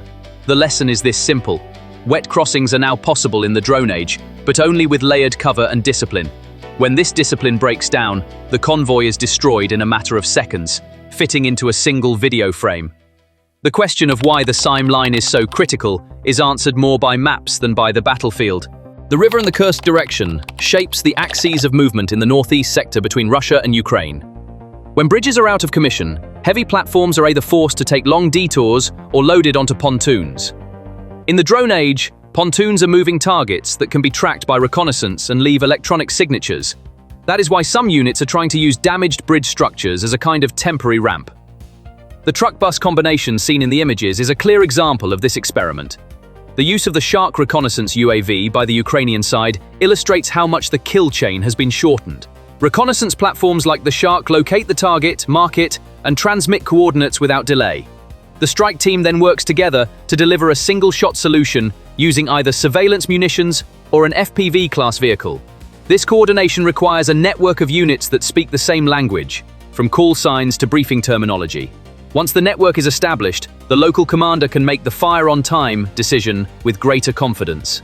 Timely fire captures the target before it can change position. A target that cannot change position becomes ineffective, even if it has the best armor. The fact that the howitzer is towed means its mobility is already limited. The tow truck was the weakest link, and when it was hit, the entire system went offline. The real cost is the loss of firepower that this howitzer would have provided in its planned firing missions. When firepower decreases, the enemy's maneuvering windows open. When maneuvering windows open, minefields and infantry advances can deepen undetected. Deepening advances put more pressure on other river crossings. As pressure increases, the Russian side is forced to build more bridges, deploy more pontoons, and manage more traffic. The awareness reading of the video is as important as its technical reading. Ukrainian social media channels and local press know how to quickly spread such images to gain psychological superiority. The goal is not just to describe an event, but to show the other side the cost of crossing. A commander who sees the cost does not want to take the same risk on the same line the next night. This psychological threshold can sometimes result in not a single heavy vehicle crossing a bridge for an entire month. A month is a very long time for a sector, and during this time the opposing side can reorganize its lines and create new pressure points. Thus, the cost of a video to a bridgehead is greater than the cost of a howitzer. This is precisely why the results of a rare armored assault attempted around Kupiansk during the same period were striking. 2 tanks, 3 MTLB vehicles, and a group of approximately 40 people were dispersed within minutes by a coordinated Ukrainian defense. The Achilles Unmanned Systems Regiment, the 116th Mechanized Brigade, and the Karadar 15th Unit worked together to stop the entire armored formation. This Kupiansk operation provides a second example of the lessons learned from the wet crossing at the Sime line. The armored density could not establish meaningful depth against the disciplined coordination of the drone artillery infantry trio. Achilles operators used FPV to directly disable a tank and 2 MTLB vehicles, with the remaining elements pushed back under artillery and infantry pressure. This type of mechanized trial, seen in the sector after months, demonstrated how the new normal on the ground operates. The new normal suggests that armor is no longer measured by numbers, but by its vulnerability to being hit within a network. This vulnerability is as much a concern for a convoy making a daytime mistake during a transition as it is for an assault column taking risks in open terrain. A single shot in Sime produced the same result as a layered fire cycle in Kupiansk. The outcome went beyond vehicle losses, leading to a decline in local fire intensity and the erosion of intent. This scenario confirms that we have entered an era where every moment the Russian command takes risks based on old habits is swiftly punished. And the punishment is no longer delivered by expensive platforms, but by low-cost FPV architectures. What can the Russian side do to prevent such losses from recurring? This also needs to be discussed. The first step is to layer electronic warfare intensity in transition zones. The goal is to delay the optical contact of reconnaissance drones and disrupt data transmission. The second step is to challenge image processing algorithms with smoke and screening. The third step is to synchronize close air defense with the transit speed and create a mobile umbrella. The fourth step is to conduct the transit at night or under favorable weather conditions and limit the duration to minutes. The fifth step is to make it difficult to achieve single-target, single-shot takedowns using the divide and synchronize method. The sixth step is to increase the number of backup routes and avoid reusing the same point repeatedly. If these steps are taken, the risk decreases but does not disappear entirely. In the drone age, even the best defense only buys time. It never eliminates visibility. So how can Ukraine turn this success into a sustainable pressure tool? The answer is clear. 1. Sensor density must be maintained continuously along the same river line. 2. Waiting times in the reconnaissance strike chain must be shortened and autonomous decision support must be increased. 3. The strike munitions pool must be diversified and dependence on a single solution must be reduced. 4. The goal should be 4 silent failed crossings in a week, rather than 1 video per day. 5. The logistical outcome of each failed crossing attempt must be calculated on the map and reflected in personnel rotation. 6. Coastal approach routes other than bridges and pontoons must be systematically converted into mine and drone traps. 7. Each crossing attempt should be archived as a data package and fed into subsequent mission plans. 8. Risks of information leaks should be reduced at the local level through coordination with civilian sources. 9. Ammunition and antenna configurations should be quickly adapted according to the EW systems of the opposing side. On one side of the seam line, there is a table for hurrying to cross, and on the other side, there is a table for not hurrying to ambush. An ambush does not accept haste. For the waiting side, time is as valuable as the ammunition to fire. Over the past 2 years, Ukraine has adapted this discipline of waiting to the tempo of the drone age. Target selection, approach, and the firing sequence can now be read in seconds, not minutes. This speed disrupts the Russian side's planned logistics synchronization. When synchronization breaks down, convoys either wait or move forward in disarray. Disorganized movement sets the stage for the next video, and the same network also demonstrated what a single FPV flying toward a minefield could achieve. Ukraine's Asgard FPV unit, operating under the 412th Nemesis Regiment, detonated over 300 TM-62 anti-tank mines in a chain reaction using a single drone. The total explosive equivalent was approximately 2.5 tons, and the resulting shockwave created a mild earthquake effect.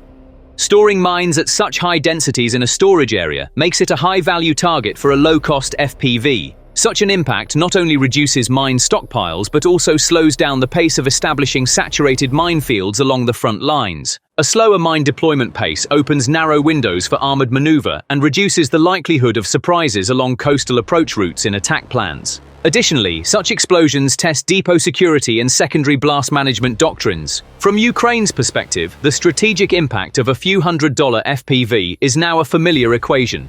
This equation becomes more appealing as the difference between ammunition costs and the repair and resupply costs incurred by the opposing side grows. Just as visibility is critical at the bridge opening in Same, it is equally critical for the TM-62s piled up in the depot. Visibility imposes a penalty, and stockpile-based defense plans are becoming increasingly costly. When the cost accounting of this event spreads to the field, the picture becomes even clearer. The cost of an MSTB and the price of a truck-trailer combination are not large items in military accounting. The big item is the window of opportunity that the reduction in the firepower provided by this howitzer gives to the opposing side. When the window of opportunity opens, the intention of nearby units to advance increases. As the intention to advance increases, the consumption of defensive ammunition rises. When consumption rises, resupply risks increase, and the need for a second river crossing grows. A second crossing means a new video. If this vicious cycle is not broken, a sector can repeat the same mistake twice in a week. The days when the Kursk front was thought to be in the rear are over. Now the northern border is also a waiting room for sensors. In this waiting room, drones even note the moments when trucks change gears. Every pause on the road is recorded as a thermal trace and a drop in speed. The longer the recording, the higher the likelihood of being hit. Therefore, crossings must be either very fast or very secret. However, in an ideal world, both should happen simultaneously. The deactivation of the bridges over the Same River has left the Russian side trapped in this dilemma. When pontoons are chosen, speed decreases and secrecy is lost. Leaning on the bridge debris increases speed, but stealth is lost again. All that remains is a layered cover and flawless discipline. Without these two elements, the video leads to the same outcome. The next step for Ukraine is to maintain pressure on this line with discipline. Discipline does not mean waiting in the same place at the same time, but making decisions according to the same standards. Standard means the same verification for every discovery, the same record for every hit, and the same feedback for every record. The faster the feedback, the higher the accuracy. As accuracy increases, the combat effectiveness of each unit of ammunition grows. Ammunition with increased effectiveness reduces the logistical burden. As the logistical burden decreases, pressure can be sustained. Sustainable pressure is the worst-case scenario for the opposing side. As this scenario becomes permanent, wet transitions become the last resort. The strategy of the side forced into the last resort narrows. A few realistic statements should also be made regarding the reporting of such events. Video footage from the field should feed planning, not propaganda. Any video that does not feed planning produces only a momentary burst of excitement and then fades away. Feeding the plan means expanding the target set and increasing the likelihood of repetition. For this, the measured use of open-source data is essential. It is possible to deter the enemy without giving away too many tactical details. Today's post maintains this balance. The location, route, and language used are sufficiently general. However, if the balance is lost in repetition, the enemy's adaptation will accelerate. When adaptation accelerates, today's method loses its value tomorrow. Therefore, the balance between success plus secrecy must be maintained not only on the ground, but also in the media. In summary, crossing the river is no longer a tactic, but a test. The questions of the test are fixed: speed, secrecy, cover, Discipline. If there is a gap in the answers, the drone finds it. When it finds it, seconds are enough. Seconds turn every opening that looks like a bridge into a target. On the target, a truck and an obus stand side by side. When they stand side by side, a single round is enough. It's enough and the story ends. This time, it ended in Syme. Tomorrow, on the same route, in every place where the sensors are watching, it could happen again. What are your thoughts on this matter? Your opinions are very important to us. Please share your thoughts in the comments. Thank you for watching.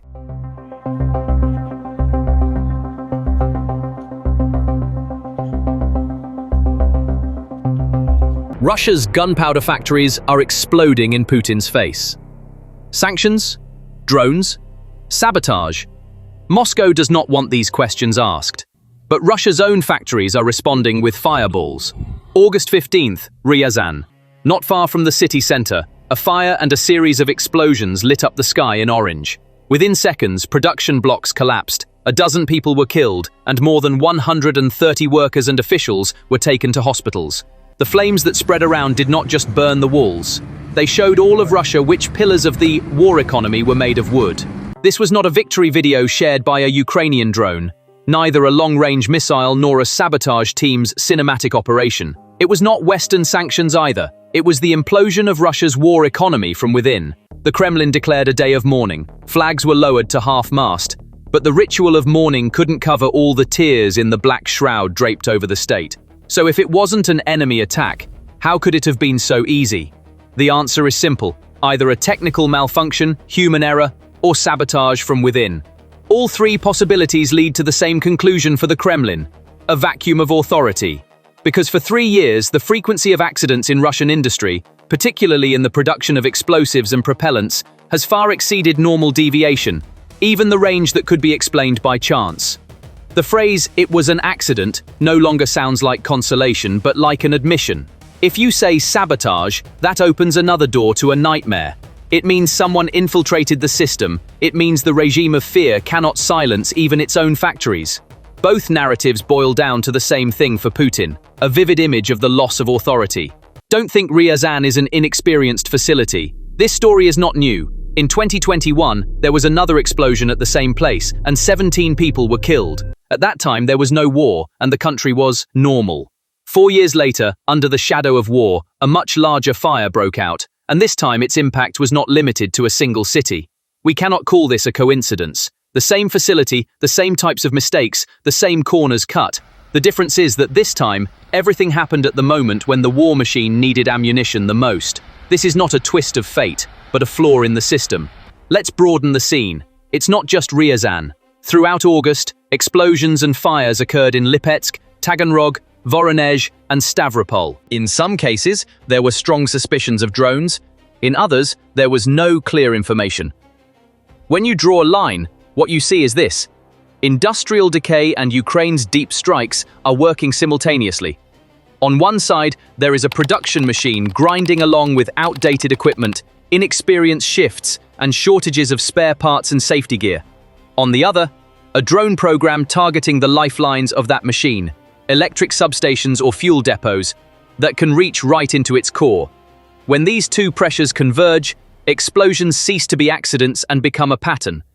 Here we must pause and state the following. The explosion in Ryazan carries greater significance than the sound of cannon fire heard in the trenches. Because gunpowder is not merely a product, it is the heart of bullets, rockets, air, and artillery shells. Such facilities function as the lungs of the Russian war economy. They draw in and expel, setting the rhythm. If the lungs burn, the body cannot run. The rhythm of the front slows down, the noise decreases, the fire does not stop, but the inhalation narrows. In the language of war, the rate of fire, resupply and reloading cycles begin to falter. How much? Only the charts in the Kremlin's hands can provide a clear answer to this question. But it is clear that the damage caused by the fire cannot be repaired in a day, and the loss of human life and equipment will create a void that will stretch over weeks and months. If you ask, if it's not drones, where does this explosion fit in? We can summarize the answer in 3 headings. First, haste. Second, the disruptive impact of sanctions. Third, a personnel crisis. Let's start with haste. As the war drags on, the demand for more translates into one thing on the production floor: shortening the timeline. Shift numbers increase, malfunctions are managed rather than stopped, maintenance intervals are postponed, and for now, let it be is said for a valve, sensor, or seal that cannot be replaced. The cost of saying, let it be for now, when it comes to explosive and propulsive chemicals, is high. Most of the time, it doesn't blow up on the first day but on the third month.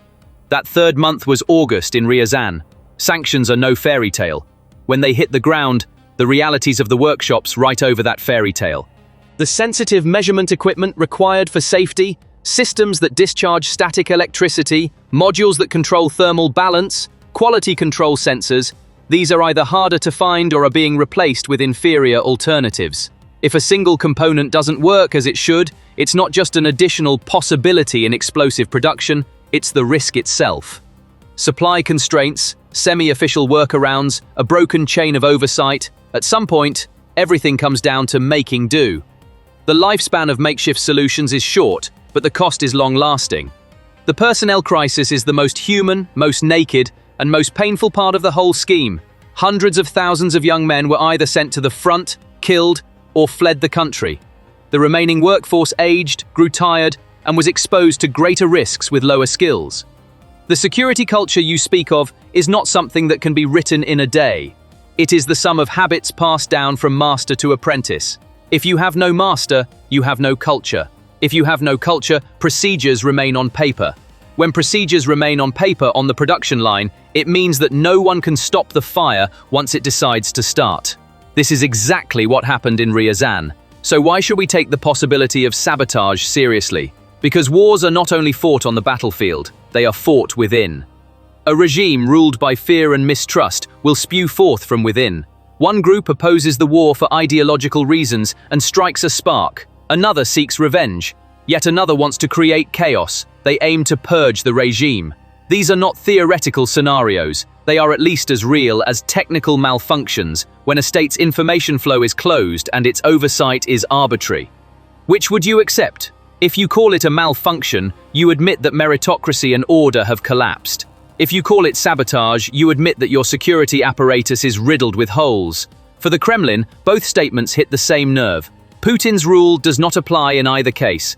You see why it does not apply not only on the factory walls, but also in the lives of those who live outside those walls. Every exploding factory speaks not through the number of people inside, but through the hundreds, thousands of families in the surrounding area. Workers say, "I wasn't on that shift. It was supposed to be my turn tomorrow." Spouses say, "My husband was called in for overtime for the third time. This time he didn't come back." Neighbors say, "That place used to produce fiber. Now it smells like gunpowder." The state tries to frame the losses as heroism, but when a white-collar worker thinks, "I have to go back to that shift tomorrow," the propaganda breaks down. The please equation of workplace safety ends, and it becomes now or never. This feeling is not a momentary anger, it is a permanent survival reflex. Bad news for the Kremlin. The survival reflex is not as easy to manage as the fear reflex. The fact that the facility in Ryazan was processing not only gunpowder but also explosives separated from disarmed ammunition reveals another side of the story. On the one hand, old bombs are being removed from the front lines and taken out of storage. On the other hand, the goal is to make the materials extracted from them usable again. This is a difficult engineering process and an even more difficult security process. You can control every step on paper, but in practice, every step depends on the discipline of that facility, the experience of that shift, the temperature of that day, and the panic factor of that moment. There is one more invisible thing. The phrase, "Let's do it this way, we've done it this way before." That phrase often saves lives, sometimes it kills. The Kremlin's political reflex is familiar. Flags at half-mast, dramatic videos on television, and the cliché, "The relevant authorities have launched an investigation," repeated for several days. The following week, the same story plays out in another factory, another city. A stone is being crushed under your feet, and you ask, "Doesn't anyone see this?" They don't want to see it, because if they see it, they will have to speak up. If they speak up, they will pay the price. In Russia these days, The price is not a profession, but a future. What is the impact of these explosions on the front lines? Those who say, bullet production, ammunition, capsules, rocket engines, are right. But the real critical difference is time. When the daily firing plan of an artillery battalion is disrupted due to a delayed shipment at the factory, the unit digging trenches at that moment remains defenseless for 36 hours. When an anti-aircraft battalion deployed around an airport is rendered useless due to faulty gunpowder, the debris falling on a civilian station is called fate. Time is a more powerful concept than the caliber of a weapon. The smoke from Ryazan not only obscured today, but also weakened the sound of cannon fire 2 months later. If you ask, what does the man inside feel while all this is happening? Look for the answer on both sides of the table. The factory worker sees that the line where risk can no longer be balanced by wages has been crossed. He wants more money, more equipment, and more right to stop work. The manager, crushed under the pressure of the delivery deadline, silences the safety officers, reviews the inspection logs, and tightens the discipline chain of fear. Is there a winner in this tension? Those who seem to have arrived at first are the ones who lose by the end of the 3rd month. Because the so-called war machine is a human machine as long as there are people in every part of it, fragile, tired, prone to error. That's why Ryazan is not just an industrial news story, it's a political X-ray. The shape and form of Putin's authority are revealed here. A leadership that takes credit for success and disappears in failure leaves institutions as mere window dressing. The administration does not follow its own decisions, but the shadow at the top. Thus, the so-called accident report serves more to protect careers that have not been blown up than to uncover the truth. If the word sabotage is uttered, the security apparatus takes center stage. Officials swallow it as an example case. Both paths render the question why invisible. That is why the statements in this video are not propaganda from the opposing side. They are the collective wisdom seeping into the images we are watching. An order is only as strong as its ability to carry the truth. So what does this mean for Ukraine? The answer lies in the modest but effective lines of the front lines. The fluctuations in artillery fire rates and accuracy seen in recent months cannot be explained solely by counter-battery pressure. Imbalances in the quality of gunpowder and charges, fires in warehouses, disruptions in the supply chain, all of these factors accumulate and manifest in what you call the fire plan. At the same time, strikes targeting Ukraine's energy infrastructure, railway stations and refineries are also aimed at disrupting Russian internal logistics, particularly the supply of fuel and explosives. As this disruption intensifies, the cost must be borne on the ground, thereby multiplying the likelihood of risk and accidents.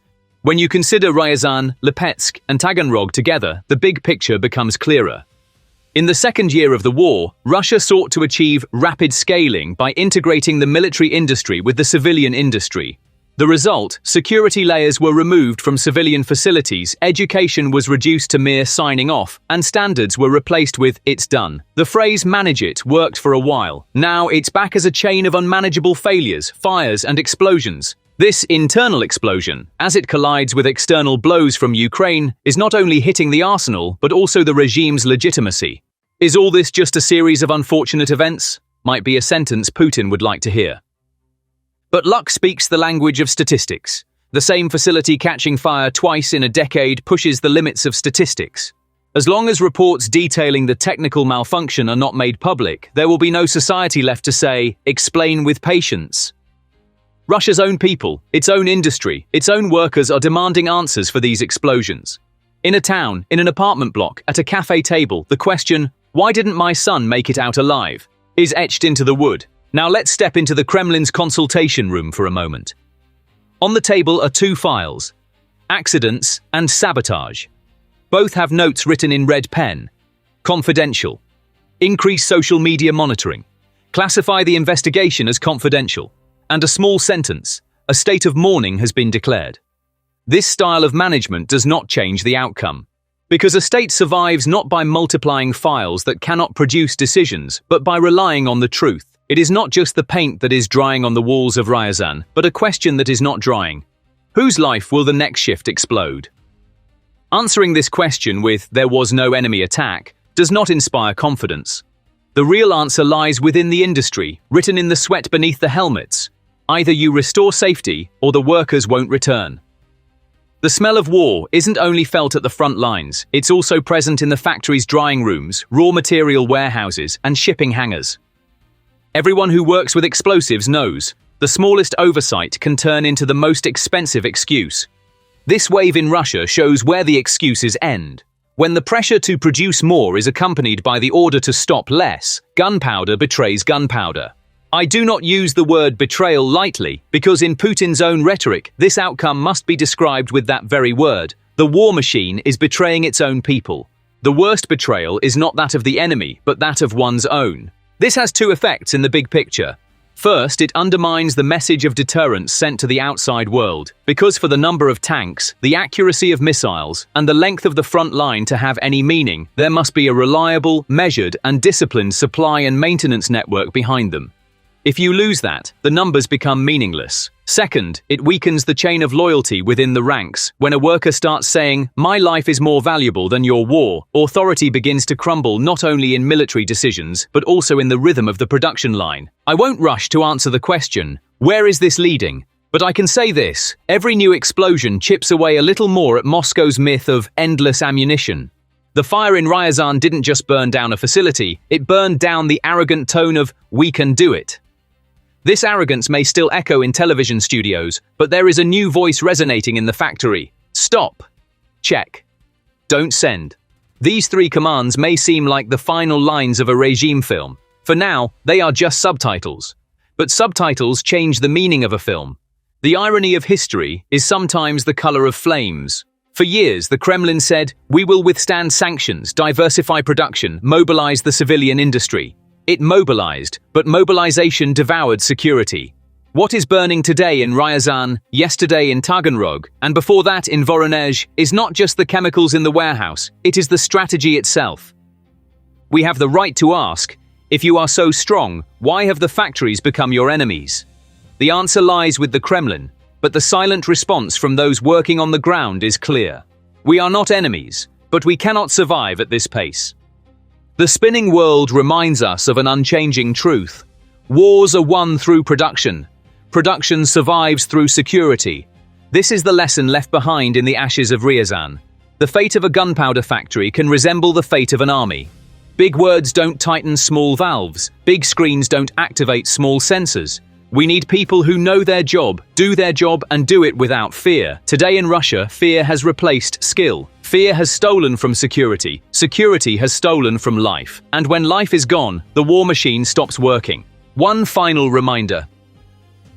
The Kremlin is skilled at declaring mourning, but mourning does not repair the future.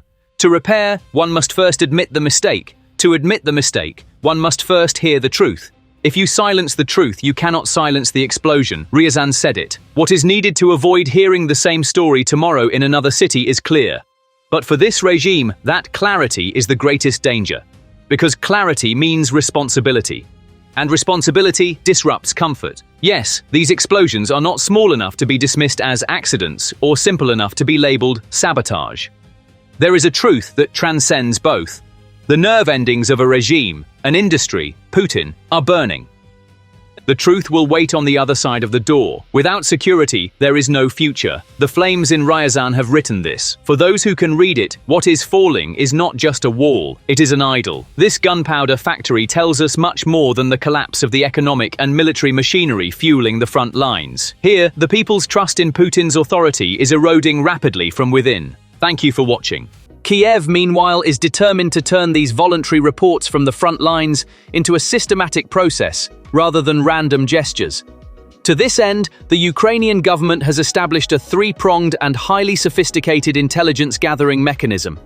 The first prong of the system consists of digital communication channels that are accessible 24/7. Special bots developed on Telegram are designed so that any Russian soldier can easily make contact. For those who want a higher level of security, an anonymous application called Surrender Chat, operating on the Tor network, is available. This system offers an accessible and untraceable way out, especially for soldiers who fear being monitored. The second step involves reintegration centers in Ukraine, where Russian soldiers who surrender or provide intelligence are received. This center, established in Poltava, is structured to operate not only in a military, but also in a humanitarian framework. Soldiers who surrender here are thoroughly interrogated under the supervision of United Nations officials. Those who pass the information verification process are issued an official humanitarian status document. This document protects those who surrender from allegations of war crimes and ensures they are treated in accordance with international law. The third pillar of the system is an openly attractive incentive program. Kiev offers personnel who provide critical information not only temporary protection, but also a long-term life plan. For these individuals, post-war status guarantees, permanent residency in Ukraine, or transfer to European countries are among the options being considered. For young, educated, and technically skilled personnel, this offer represents not only a means of escape, but also an opportunity for a new life. As a result, the system both enhances intelligence flows and deepens the disintegration within the Russian military. The Kremlin has taken panic measures to stop this erosion of loyalty on the front lines. The first of these was the deployment of strict control units called disciplined trenches. The task of these units was to confiscate soldiers' personal devices before they could commit treason and cut off suspicious communications at the source.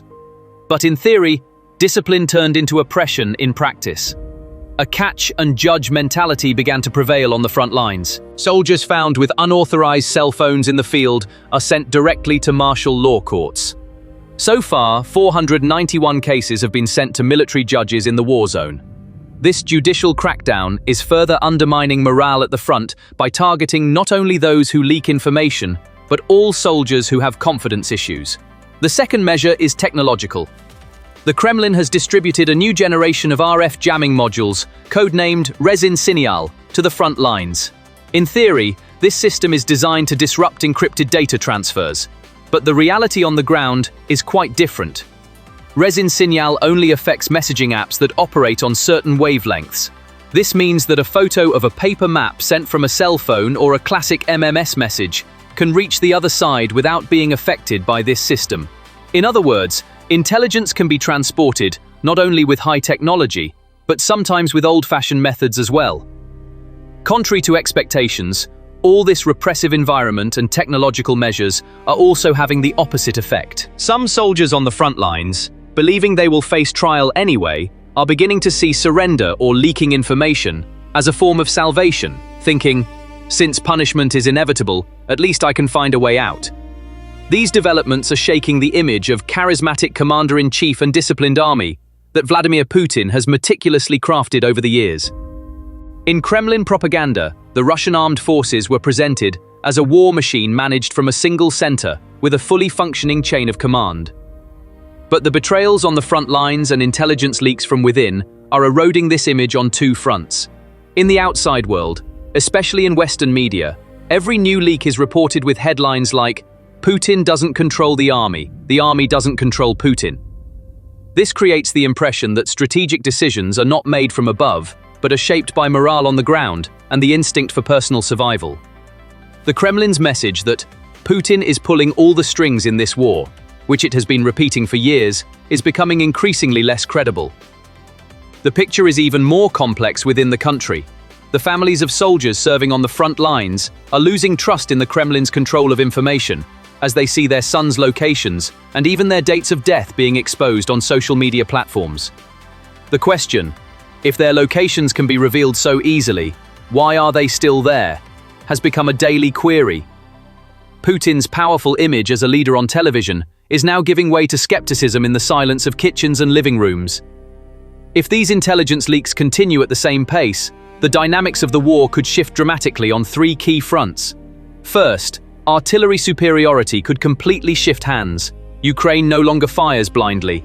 It strikes Russian battery positions with centimeter precision, using coordinates obtained directly from inside the country.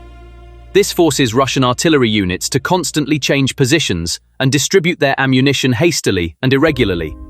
Firepower decreases, accuracy drops, and panic grows. The second shift occurs in the supply chain. Fuel depots, bridges, or train lines that were previously targeted using reconnaissance satellites or reconnaissance flights are now directly targeted using information obtained from inside the country. As a result, logistical costs skyrocket, The number of soldiers and vehicles required to ensure the safe transport of an ammunition convoy doubles. Time is prolonged, risk increases, and the pulse of the front line slows. The third and perhaps most dangerous shift, a breakdown in morale. If the number of soldiers providing information from within or surrendering exceeds 5% of the total personnel, a psychological threshold is crossed. Questions such as, how many others are talking, and who leaked information in the neighboring battalion, spread among the soldiers. This kind of environment of distrust triggers herd mentality. Individual desertions turn into mass defections. The war begins to be lost not only on the battlefield, but also in the minds of the soldiers. Putin will probably resort to economic morphine in the short term to stop this trend. Pay raises for those serving on the front lines, extra compensation for their families, propaganda films with themes of execution for traitors. But all these steps have a common limitation: money. The ruble is now melting as fast as it is on the battlefield. Refineries ablaze from drone attacks, sabotaged railway lines, and now a wave of betrayal rising from within the front lines. Even the Kremlin's last reserves may not be enough to finance this new phase of the war, which is exploding from within. As a result, Moscow's narrative of a strong army and unwavering loyalty is now nothing more than window dressing. On the real front lines, it is not loyalty, but questioning that prevails. A soldier's armor can be repaired if it is pierced, but once doubt enters his mind, no amount of resources can fill that crack. Once trust is lost, it cannot be regained through propaganda, but only through a genuine sense of justice and meaning. If Russian tanks are being hit today not by enemy artillery but by coordinates coming from within, this is no longer an exception but the result of systemic decay. If the Kremlin cannot provide a satisfactory answer to the question echoing in the soldiers' minds, "Why am I fighting here?" then the direction of the war will no longer be determined by rockets, but by consciences. And those consciences are working in favor of Kiev, not the Kremlin. Thank you for watching. As the closure accelerated, the Russian army's large offensive lost ground.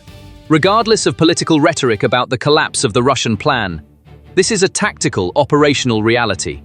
Ukrainian forces used counterfire and unmanned systems together to maintain uninterrupted pressure on mobile targets in this section.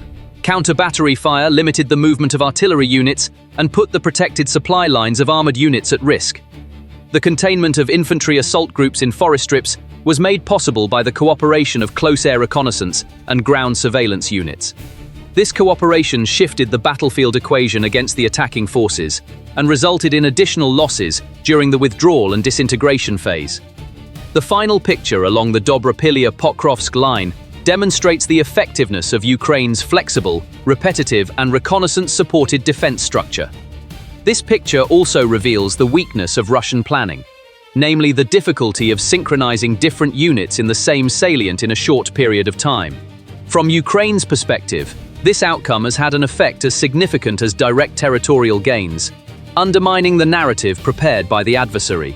The mention of formations, such as Azov, the 7th Corps, the 38th Marine Brigade, and the 93rd Holodny Yar, underscores the collective nature of this effect. Given the rates reported by Russian prisoners, personnel losses are expected to have a shock effect at the local command level, leading to a slowdown in the pace of the offensive in the coming days.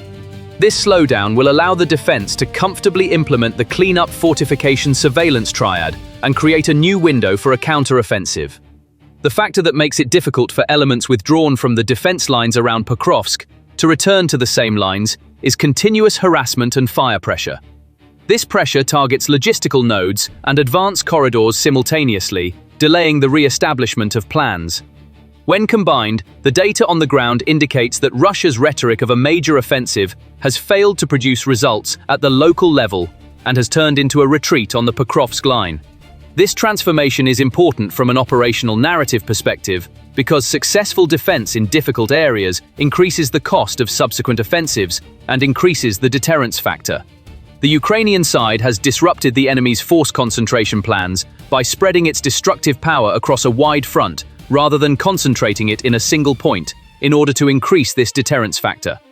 This approach is based on a reconnaissance strike cycle, multi-layered defense, and rapid resupply equation. Zelensky's public message of gratitude confirmed that this equation is working on the ground and highlighted the critical role played by certain units.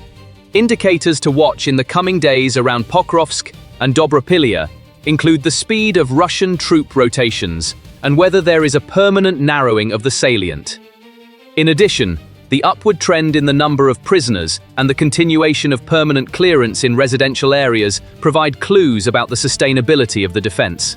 The figures provided by the Ukrainian side are open to independent verification, but the fact that different sources point to the same picture is sufficient to indicate the direction of the trend. The geopolitical significance of the Dobropilya-Pokrovsk axis is that it determines the credibility of the reality on the ground at the negotiating table. As long as this credibility is maintained, rhetoric about a major offensive will not automatically translate into an advantage at the negotiating table. Ukrainian forces have not only held the line during this process, but also narrowed risky protrusions and pushed Russian elements out of their defensive positions. These developments provide concrete data for the debate in European and transatlantic capitals over whether the reality on the ground or negotiations will be decisive. The direction of the dataset is clear and indicates that as of today, the upper hand has shifted in favor of the defense in the Pokrovsk-Dobropilya sector. The failure of the more than 110,000 Russian personnel deployed to the region to achieve results at the planned pace has given the opposing side time and maneuvering space. This situation also confronts the Russian side with the costs of new reinforcements and reorganization. From Ukraine's perspective, the most critical risk is maintaining positions and ensuring that supply chains remain uninterrupted following these successes. If this risk is managed, it appears possible that gains along the Pokrovsk axis could become permanent and that protrusions could be normalized.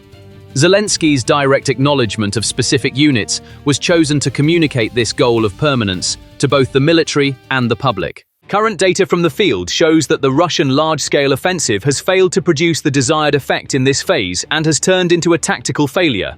Ukraine's defense counterattack mix has made it possible for plans to collapse in Pokrovsk and for the attacking forces to be pushed back.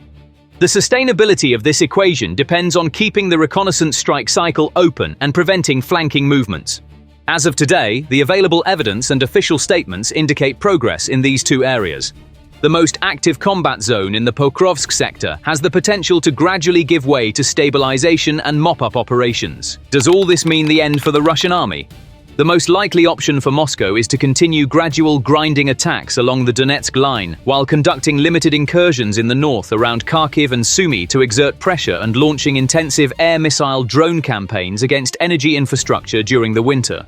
A broader maneuver operation beyond this would be very risky due to current casualty rates, the quality of training and equipment, and the external dependencies of the supply chain.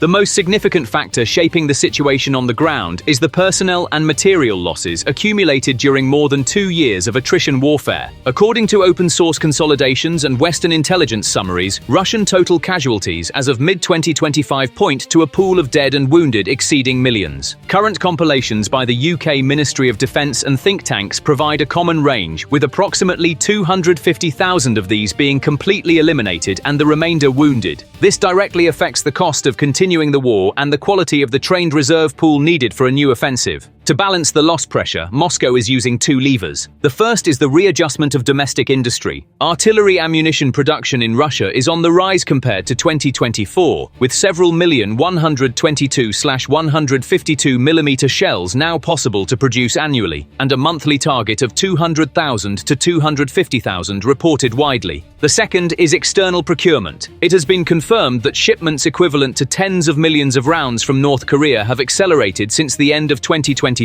sustaining Russia's artillery firepower. This external supply is not limited to artillery ammunition. Transfers of multiple rocket launchers and short-range ballistic missiles have also been documented. While this picture fuels the powder keg of a large-scale ground offensive, the quality of modern armored platforms and shortages of trained personnel remain separate bottlenecks. The impact of UMPK-guided glide bombs, which have created a decisive difference in air-to-ground firepower, became dominant in 2024 to 2025. RUSI's tactical development analyses reveal that this munition has assumed a role in suppressing positions and consuming lines with high efficiency. On the other hand, it has been reported that Ukraine has begun to partially suppress the ability of this threat to shape the rear lines through countermeasures and deployment changes.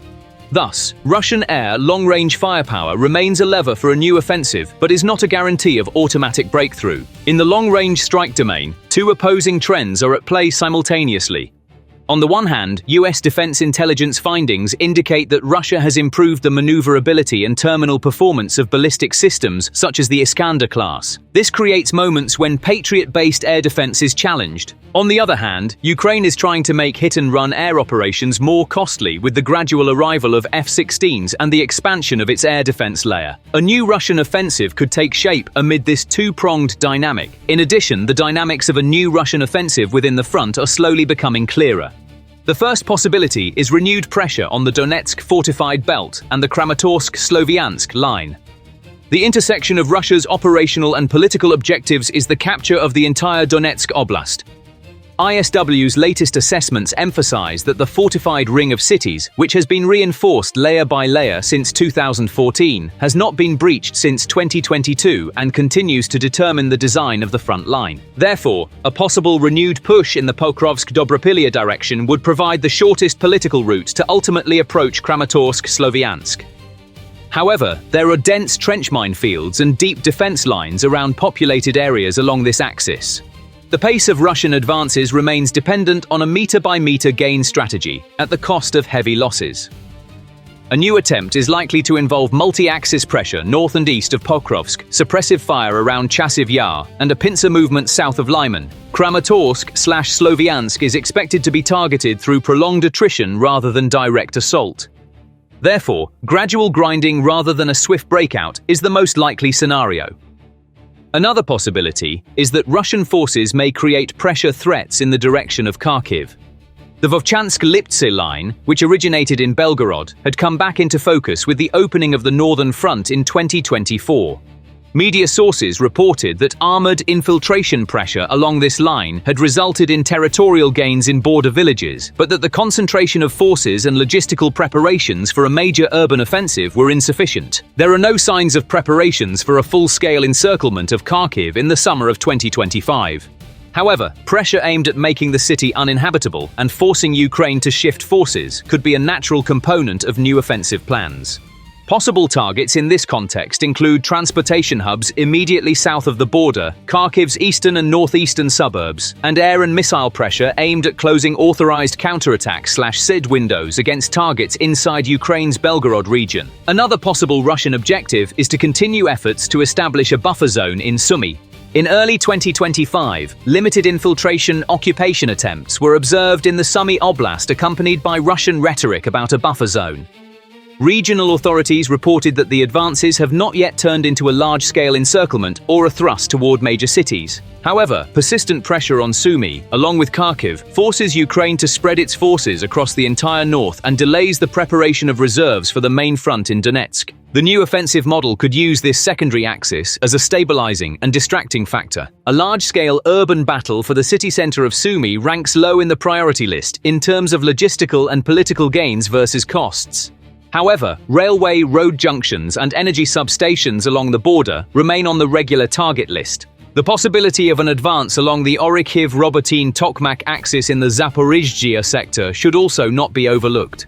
This axis, which served as Ukraine's southern counteroffensive theater in 2023, functions for the Russian side to reinforce the Crimean land corridor and expand the defensive belt east of the Dnipro. The advantage for a new Russian offensive is that existing deep fortifications and minefields can limit Ukrainian maneuverability. The disadvantage is that the heavily populated areas and deep defenses along the Tokmak-Melitopol axis make progress costly for both sides. The approach of narrowing positions and keeping Ukraine's supply routes within artillery range, using a stepping stone logic, may continue along this line. Larger targets further inland, such as the city of Dnipro, are not realistic for ground forces in the near term but will be continuously pressured by missile drone attacks. On the final axis, there are bridgeheads on the opposite bank of the Kherson Dnieper. A large-scale crossing operation on the left riverbank section of the Dnipro would require significant floating bridge capacity, simultaneous CAD/CAD, and high-tempo close-air UAV cover. Given Ukraine's sensor fire depth along the river, the Russian side would need to manage such a large-scale crossing operation with surprise and accept losses. Therefore, the Kherson axis remains secondary and opportunistic for a new offensive, with low likelihood of expansion beyond local bridgeheads and island coastal raids. We see all these possibilities. Ukraine is also likely aware of new Russian threats. However, if Kiev manages to maintain the advantage it has gained in Donetsk, particularly along the Pokrovsk-Dobropilya line, this will have a positive impact across all fronts. This is because the Russians will face shortages across all fronts, from Kharkiv and Zaporizhia to Kherson, in their efforts to reverse the deteriorating situation in Donetsk. Thank you for watching. It is clear that this pace cannot be maintained for much longer, because another indicator is flashing red at the same time. Oil and gas revenues are sounding the alarm. In June and July, there were declines of up to 1/3 year-on-year. In July, oil and gas revenues fell by approximately 27% compared to the previous year. The cumulative decline for the first 7 months is around 19%. These revenues remain the most critical cash item in the budget. The decline is directly constricting the financial lifeline. The price side is also unfriendly. Brent eased to the $66 per barrel range at the beginning of August. As prices fall, Russia's tax and customs revenues are also shrinking. Due to the strong ruble, the average ruble-denominated barrel price remains below the budget target. This is also dragging down collections. Now let's zoom out. The share of defense spending has reached one of the highest levels in history. In the 2025 budget, national defense accounts for 1/3 of the total. The ratio to GDP is approximately 6.3%. The highest since the end of the Cold War. As the war drags on, this ratio is squeezing civilian spending further. Does such a heavy burden mean that the military will find more resources despite everything? The answer is short. No, because the growth rate of the pie has slowed, the revenue side is under pressure, and financing options are narrowing. These are three interlocking gears. The key issue is frozen assets. The European Union and G7 have immobilized approximately 260 billion euros of Russian central bank reserves.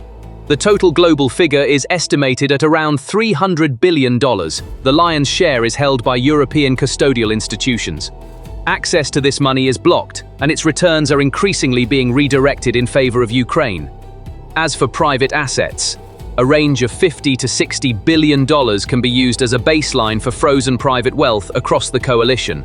The European Union alone has stated that it has frozen over 28 billion euros in private assets.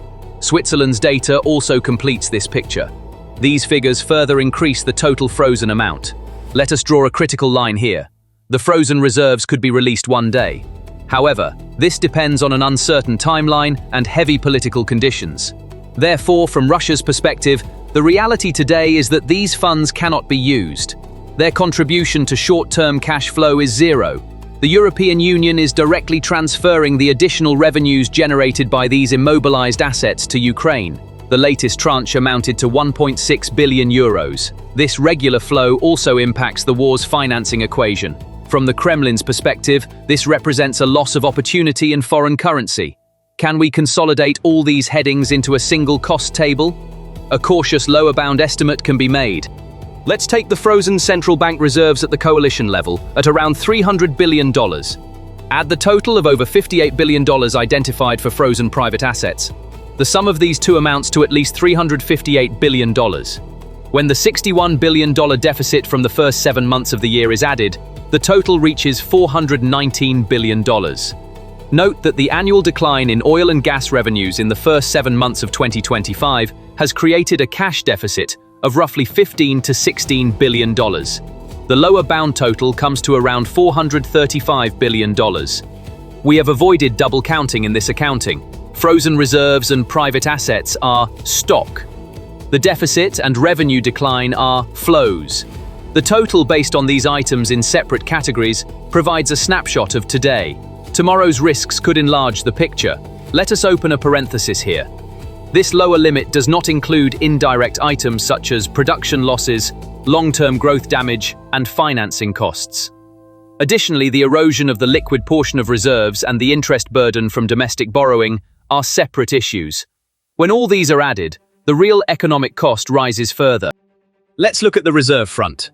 The liquid portion of the National Wealth Fund had dropped from $112.7 billion before the war to around $40 billion this spring. Temporary increases were observed in some months due to budget transfers. However, the downward trend persisted. This indicates that the flexibility of the fund, which serves as a cushion, has decreased. How long can the liquid portion of the fund withstand this pace? The Ministry of Finance is using foreign exchange sales from this fund to cushion the deficit within the framework of the budget rule. As energy revenues fall below target, sales will have to increase. This weakens the fund's ability to rebuild. The labor market is also sounding the alarm. Official unemployment is at a historic low, but hidden unemployment and idle capacity are rising. Migrants are filling the gap, especially in the construction, logistics, and agriculture sectors. This is causing tension. While civil authorities welcome them, security forces are taking harsh measures, accusing them of everything from terrorism to economic sabotage. Raids and deportations have become routine in some cities. As wages rise rapidly due to the war, the civilian sector is losing its skilled workforce. This is exacerbating inflation and productivity issues. According to official figures, inflation is hovering around 9%. However, it is felt much more acutely in key sectors such as food, auto parts, and construction materials. The central bank is trying to curb inflation with high interest rates ranging from 18 to 30% for borrowers in 2025.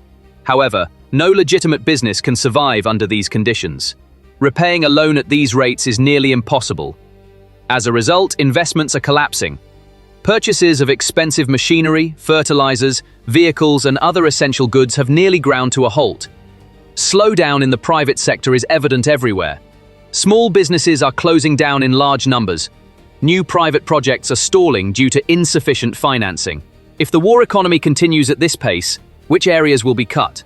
Social spending, investments, or an inflation cycle suppressed by monetary policy? Every option comes at a cost, and every cost returns as a political price. Another practical channel straining the revenue side is the shadow fleet. The growth of the network of old tankers used to circumvent embargoes and price caps has slowed. The US, the UK, and the EU have increased pressure by imposing sanctions on hundreds of ships and intermediaries. As this circle tightens, the netback of Russian crude oil is falling further. The EU is tightening measures such as price caps and refinery bans. Efforts to prevent products made from Russian crude oil from returning through the back door are gaining traction. This aims to preserve the discount mechanism and limit revenues. The impact is heavy but cumulative, and it is being felt on the budget side. If oil remains stuck in the $60 to $70 range, how long can the budget hold out? The downward revision of the energy revenue target already reflects this. An increase in the deficit share of GDP is inevitable. If the cycle tightens, domestic borrowing costs will act as a second brake. Messages from the US side are also increasing pressure. The statement that the Russian economy is in bad shape reflects an expectation, even if it is politically motivated. The expectation is that pressure will continue through the price channel, and that returns from frozen assets will keep flowing to Ukraine. These two channels are squeezing the budget simultaneously. Now let's look at it from the military perspective. Defense spending is at record levels. Personnel incentives, bonuses, and compensation are straining the budget. Wages in the military industry have sharply increased, generally being 2 to 3 times higher than equivalent civilian jobs. Many blue-collar specialists, particularly mechanics, drivers, welders, and machine operators, are now either working for military contractors or serving in occupied territories.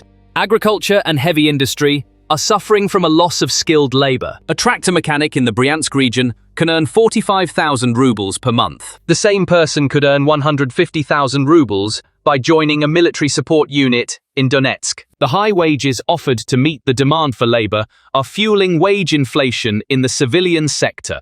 This labor distortion is also affecting sectors. As truck drivers disappear, logistics networks are weakening. Some regional hospitals are reporting longer delays in ambulance responses. The reason is not a lack of vehicles, but a lack of drivers. A sustainable balance is in question. Field realities impact the revenue side. As losses increase, personnel costs rise. As equipment consumption accelerates, replenishment costs increase. As production capacity is diverted from the civilian sector, productivity losses become permanent. The sum of these factors masks GDP growth, but pulls down prosperity. Where will the prolongation of the war lead the balance between domestic demand and investment? How can growth inflated by military production be transitioned to a peace economy? How can capacity, demand, and price dynamics be normalized? Does the political calendar allow for this? The external trade channel has also been hit hard. Gas flows through the pipeline to the EU are weak compared to pre-war levels. The northern gas pipelines are effectively out of service. Crude oil has shifted from Europe to Asia, but the discount is permanent. Every discount is a line item missing from the budget. Let us return to the discussion of the total cost. We provided a conservative range and estimated a lower limit of around $435 billion. This is the rough total of the deficit and the revenue decline by 2025, in addition to frozen public and private assets. This total could grow as risk channels activate. For example, if price caps are tightened, sanctions on the shadow fleet are deepened, or interest rates remain high for longer.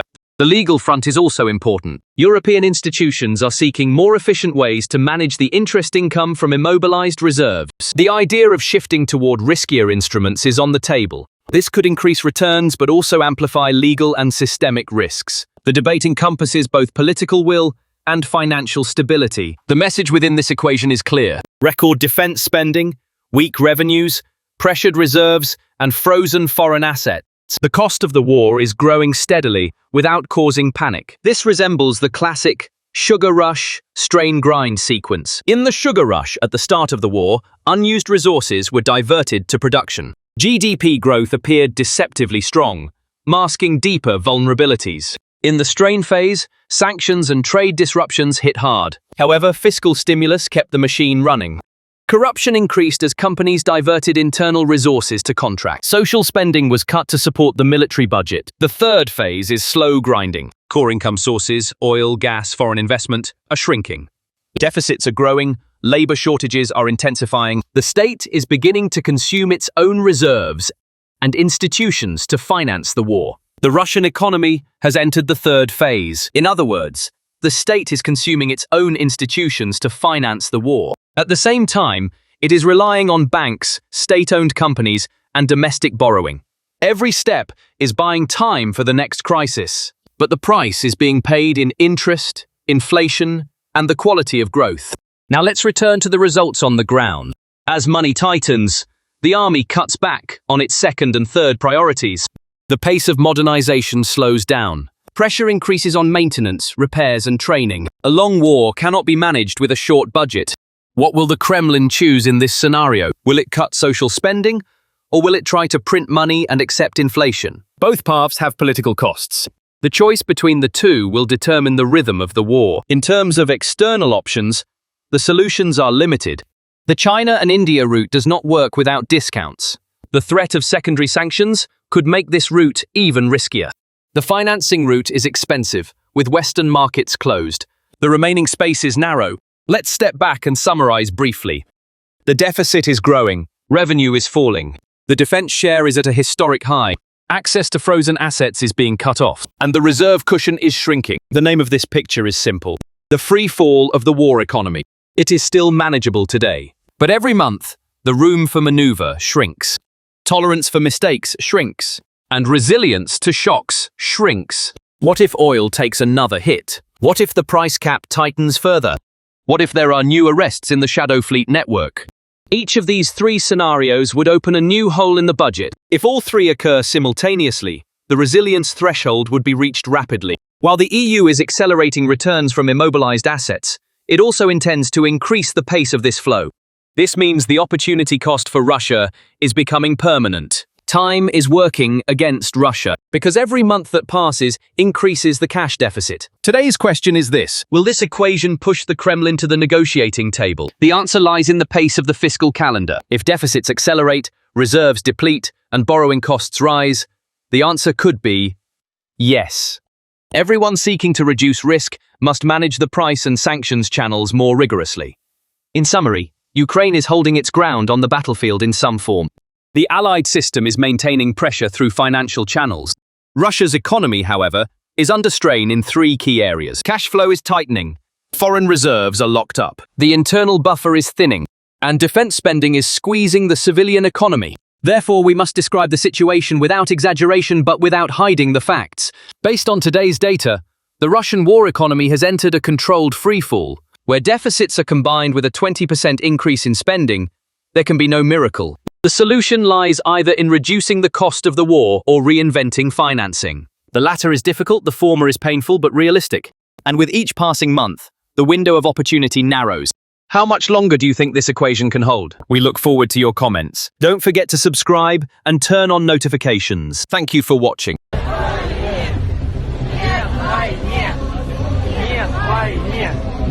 The Russian elite is preparing for a post-Putin Kremlin, while also looking for ways to escape from Russia during the current war. We must tackle the oligarchs here and go after their money. There are silent protests in the streets because open action is too risky. Inflation is ticking away in homes, and grocery bills are getting a little higher every week. Among the elite, escape plans and post-Putin work desks are multiplying, and closed meetings are getting longer and longer. Now, private jets are no longer flying from Moscow to the west, but more frequently to safe havens outside the west. There are fluctuations in the value of summer homes outside the city, as some are converting to cash and others are fortifying their shelters. A new clinic in the Alps, a quiet facility on the Black Sea dubbed a guest house, a service office in Dubai. Let's not romanticize any of this. These are just signs, reflexes, preparations, but they all converge in a single sentence. The system has not taken the possibility of an after off the table. And as that possibility grows, things that were once whispered are now spoken aloud in broad daylight. There are now two plans under the same roof. How do I survive today, and how do I stay afloat tomorrow? Some oligarchs are keeping their faces hidden, while others are looking too closely at the camera. Both are saying the same thing: uncertainty is growing. In the corridors of the Kremlin, there is another kind of panic. The chain of command is shouting louder, notes are being written more concisely, and fewer hands are willing to take risks. When the weary news from the front lines meets the cold numbers from the market at the same table, everyone quietly murmurs the same question: what will happen next? Some brush it off with, "We'll get through the day." Others brace themselves with, "one day." Now, Putin is in panic mode. Because the preview of the Soviet collapse is unfolding. From the outside, the walls appear solid, but inside, small thresholds are piling up behind the doors. This is not a storm that will erupt overnight, but a long-term shift in the weather. Some are looking for an umbrella, some are building a roof, and others are drawing new escape routes on the map. So what will this wave of whispers turn into? An escape, a rehearsal, or a strange mixture of both? The language of power has become sharper, shorter, and more directive in the last 2 years. The war economy, the security reflex, and the feeling of, if not now, then when, have made the state more vertical. Verticalization brings speed, but if it persists, it erodes horizontal trust. Institutions hide bad news as much as good news, and files pile up in wait-and-see folders. Those who write orders shout louder, those who read them take fewer risks, and in the middle ranks, the art of not making mistakes becomes the new name for career advancement. And when everyone shifts into this mode at the same time, the small minority at the top grows heavier, while the majority below slows down. In such times, even if the chairs remain in place, the way people sit changes. Some lean their elbows on the armrests, others plant their feet firmly on the ground. Some keep one eye on the door and the other on their phone. These are the days when whoever calls, goes. The capital is where power is seen. The real story begins where power is shared.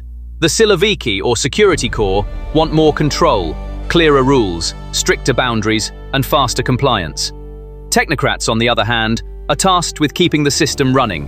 Budget, money, imports, production, labor. When the two meet at the table, the file can flow smoothly or become as solid as a mountain. The state-linked business world is the third leg of this table. Tenders, mines, energy, railways, defense, and telecommunications are the veins that feed it. In this layer, courage and caution coexist. While smiling for the camera, a new contract draft is being written with the legal advisor. Families listen more closely to other languages. Children's school plans are redrawn, and option passports are taken off the shelf. No one says it will end tomorrow, but no one says it will last forever. This is the name of the grey area. If the phone rings in the middle of the night, who goes to whom? The answer to this question is whispered in every room these days. The cost of war is heavy not only on the battlefield, but also in the accounting books. Import substitution lines have been opened, but quality is fluctuating, and costs are up and down. Financing has been shifted to the state, banks have swollen with public debt, and private credit has become more selective. Now, elite behavior and budget lines meet on the same graph, because money flows where power flows. In the 2025 budget, the defense budget's share of GDP has reached the highest level since the post-Soviet era. The share of defense and security in total spending has become more pronounced. The state's coffers are weighed down by the dark gravity of war. More weapons, more ammunition, more contracts. This is not a matter of increasing the numbers or filling in the gaps. This is about which class and which circle will remain in the decision-making room tomorrow. A war economy first changes factories, then languages. 2 more shifts in a month, 2 more suppliers in a year, 2 more zeros after a period. However, as this multiplier grows, the resource pool does not expand. Energy revenues are volatile due to high discounts and freight insurance costs. Margin pressure is putting strain on the budget. A window to Asia has opened, but discounts have grown, and logistics costs have eaten into profits. Access to technology now flows through capillaries. Every new device is a test, every software update an adventure. Growth potential has been constrained, productivity momentum has slowed, and the defense-first budget stance has deepened. Social spending has also increased. It is not a choice but a necessity. Investments in infrastructure and human capital are being spread out over time and written off as, "We'll look into it later." In the short term, the wheels are turning, but in the medium term, the chrome is peeling off. It can be polished, but finding new parts is difficult. Many ask where the break will come from. Sometimes the break doesn't come, but flexibility does. And when flexibility lasts too long, the system wears out prematurely. Regions in this story are not just maps, but budgets. The North Caucasus is young and dynamic. The line between security and local politics is thin. In the Volga-Ural region, identity and economy go hand in hand. A bigger share is not just a slogan, but real money going into the coffers. The Far East and Siberia are vast, remote, and resource-rich. Proximity to China creates economic pull. Kaliningrad, meanwhile, is geography's joke. NATO pressure and logistics keep it breathing through a thin vein. Metropolises are distinct: culture, technology, an educated middle class, a service economy, migration, and the dream of migration coexist under the same roof. These cities are strong in their ability to adapt, cautious in their forms of dissent. They invest in assets, jobs, visas, and passports, not in the streets. When the rhythm difference between the center and the periphery grows, it's not a rupture but a loss of coordination. The same music plays, but everyone walks at a different tempo. When coordination is lost, who will say, "Stop"? That's the real knot. The security apparatus's network within the city is now more visible. Rosgvardia has positioned itself as the insurance of mass order. Its presence has become part of everyday life. The FSB sets the rhythm beyond control. The pulse of information flow beats there. As grey areas grow in the fields of mobilization and counter-mobilization, the language of command and control simplifies, but it wears people down. What is wearing out is not just the shine of the paint on the helmets. It is the internal communication of institutions, the trust between the field and the desk, and the energy of the middle management who say, "I'll take care of it." General changes, promotions, and dismissals make the news. What matters is not the news itself, but its frequency. As frequency increases, the sense of stability diminishes. Files seem to be person-centered rather than system-centered. Whoever speaks in the command room determines which doors open below. If the answer is unclear, everyone slows down. Whose orders are followed? If this question can be answered on a routine day, not just in a crisis, the system can breathe. In times when the economy and security are so intertwined, money speaks more honestly. Capital does not read political texts. It looks at risk premiums and legal certainty. Some assets are moved to friendly jurisdictions, some are divided into trusts, and some partnership shares are transferred to invisible partners. Family files swell, new country options for children, new job plans for spouses, and health records for parents are compiled. The language of business people changes. Where they once spoke of investment, now they speak of flexibility. Where they once spoke of growth, Now they speak of resilience. The central bank and the treasury seek to reverse this behavior by providing liquidity, rules, and incentives. These measures work to some extent, buying time. However, investor psychology listens more to rhythm than numbers. If the rhythm is not steady, money stays as a guest. One night, it seems like nothing has happened, but when you wake up in the morning, there is a new cashier at your neighbor's shop. This is the silent statement of capital. All of this picture is incomplete without the external environment. The European and Atlantic axis has locked onto the Ukraine issue, codifying the energy-finance-technology divide. It hasn't completely closed the door on a return, but it has subjected it to harsh conditions. Verification, timelines, monitoring, and penalties for violations. The Asian axis has become the anchor. China has written the rules of the game with its large market, credit, standards, and technology. India, Turkey, and the Gulf are both markets and transit points. However, every opportunity is also a bargaining chip. Africa and the Middle East are opening new paths, but logistics are long and the risk premium is high. This asymmetric network limits Moscow's bargaining power. Sales exist, but there is no margin. Access exists, but standards are outside. Partnership exists, but who holds the pen remains a never-ending debate. A channel that worked last night may close this morning. Therefore, planning requires patience and execution requires reflexes. Where is bargaining power eroding? Whoever sets the standards holds the reins. Let's address the dangerous question on everyone's mind. Will there be a second Soviet collapse? Major collapses are rarely as loud as they are in legends. In reality, systems break down while still functioning.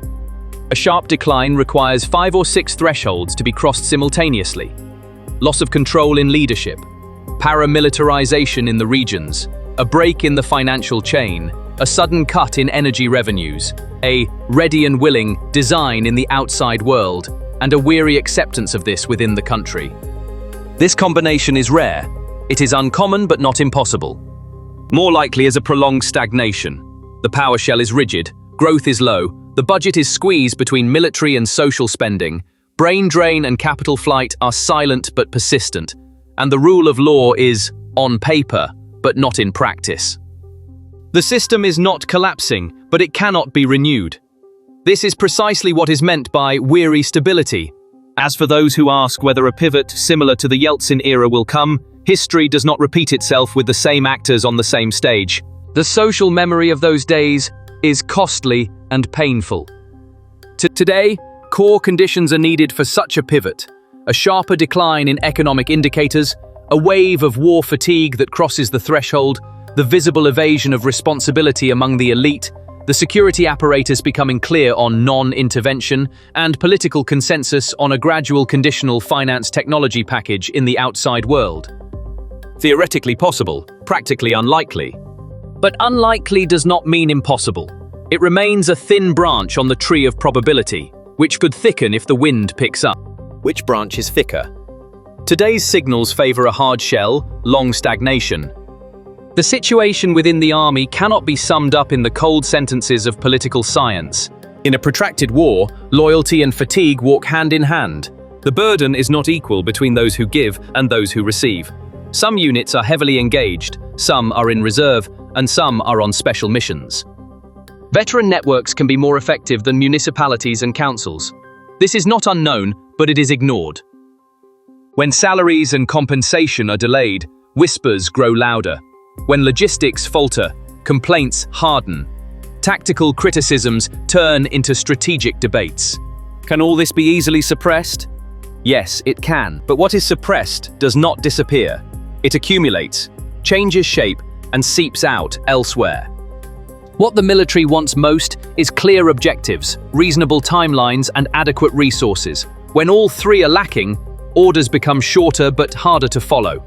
The question of whose orders are followed resurfaces, and if the answer is unclear, even those willing to take risks hit the brakes. On the societal front, the mathematics of daily life is more persuasive than anything else. Wage increases lag behind prices in most sectors. Food and rent pressures strain household budgets. Second jobs, freelance work, and informal solutions are on the rise. City cards, discounts, promotions, and installments are part of everyday language. Healthcare and education are kept at a passable level. There are good examples, but the average is expensive. Digital surveillance is growing. Citizen compliance is increasing. Forms of dissent are shifting to the private sphere. Parents are more pragmatic. A good school for their children, a safe passport, a home with fast internet. Logistics are discussed more than politics. This middle class is the country's barometer. If their hope curve breaks, the economy will drop from manageable to insufficient. Where will society's patience crack? When small moments of justice inside and small windows of opportunity outside close at the same time. External actors are not emotional when looking at this picture. They are calculating. Europe's priorities are security and stability, the predictability of energy flows, the calm management of borders, and the reduction of migration and cyber risks. America's priority is not to disrupt the rhythm of NATO, to maintain the same tempo in both the Pacific and European arenas. China's priority is the market and corridors, to draft its own plans, to expand trade without loosening the reins on credit and technology conditions. Turkey, India, and Gulf players want to open up space, trade, logistics, energy, defense. None of them want a hard collapse, not just because of the nuclear file, but because of the waves in the market. That is why a controlled transition seems to be the only common interest, painful but manageable. What outcome does the world want? The clear answer is, not shock, but calibrated change. When you lay out the probability tree on the table and trace each branch, 4 main paths emerge. The first is a continuation of the status quo. A hard shell, low growth, prolonged stagnation, and controlled pressure. The second is a minor political adjustment. Technocrats gain more influence, rhetoric softens, and the economic agenda shifts back to a productivity and process vocabulary. The third is a shock. Internal governance cracks, an unexpected health security incident, or an economic downturn triggers a small change of hands, giving rise to a transition council. The fourth is a major rupture. Thresholds are crossed simultaneously, regional paramilitarization and financial chains break, with heavy packages abroad and heavy costs at home. The most likely of these 4 is a mix of the first 2. The third path is low probability but high impact, lurking on the sidelines. The fourth is the one that keeps strategists awake at night, but it is the least desired outcome, and therefore the most sought after to prevent. This is why the question of who will answer the phone is so important. Will it be a technocrat, a pragmatist from the security establishment, or a collective council? If any of the answers inspire confidence, money will flow in, credit spreads will narrow, and morale in the city will recover quickly. Otherwise, everyone will go into "we'll decide today" mode. The nuclear command and control chain is at the top of the list in each of these scenarios. The professionalism of institutions is an undisputed priority here. International pressure is also the harshest in this area. Major powers do not want a hard collapse. Therefore, transition protection umbrella becomes the key phrase. Energy and pipelines, ports and maritime traffic, railways and customs are all part of the same equation. The risk of accidents cannot be eliminated, but it can be reduced. While all this is happening, the small scenes of daily life provide the real education. If a company's CFO is talking too technically during a balance sheet presentation, there is a political warning in the footnotes. If a municipality postpones a tender twice, it means the rhythm of the treasury is disrupted. If a regional leader is traveling more frequently to Ankara, Beijing, or Dubai compared to before, it is not just about tourism, it is about seeking new bridges. If a television debate suddenly shifts to discussing quality and process, it means the rhetoric is giving way to practice. If a social media account doesn't say "we'll return to normal," it first says "let's return to procedure." This is a statement of intent. Micro-signals are more reliable than big words. Big words shed light on performance, small signals on mindset. Now let's go back to the first scene. Private jets, moving safes, school lists, second passport files. It is possible to be angry at this picture, or to romanticize it. But what is important for the analyst is to understand. Each one is a small insurance policy, a small bridge, a small escape. Together, they form a big sentence. Horizontal trust within the country is declining. When horizontal trust declines, leadership wants more control, sometimes giving more, sometimes taking more. In this ebb and flow, the skill lies in increasing the margin of flexibility. Rigidity is not always strength. Sometimes strength is flexibility. Those who understand this remain at the table, those who don't become files on the table. What we call post-Russia is actually the way Russia is rewriting itself. Some see it as minor adjustments, others as major revisions, and still others as mere extensions. The truth is often a middle ground where these three intertwine.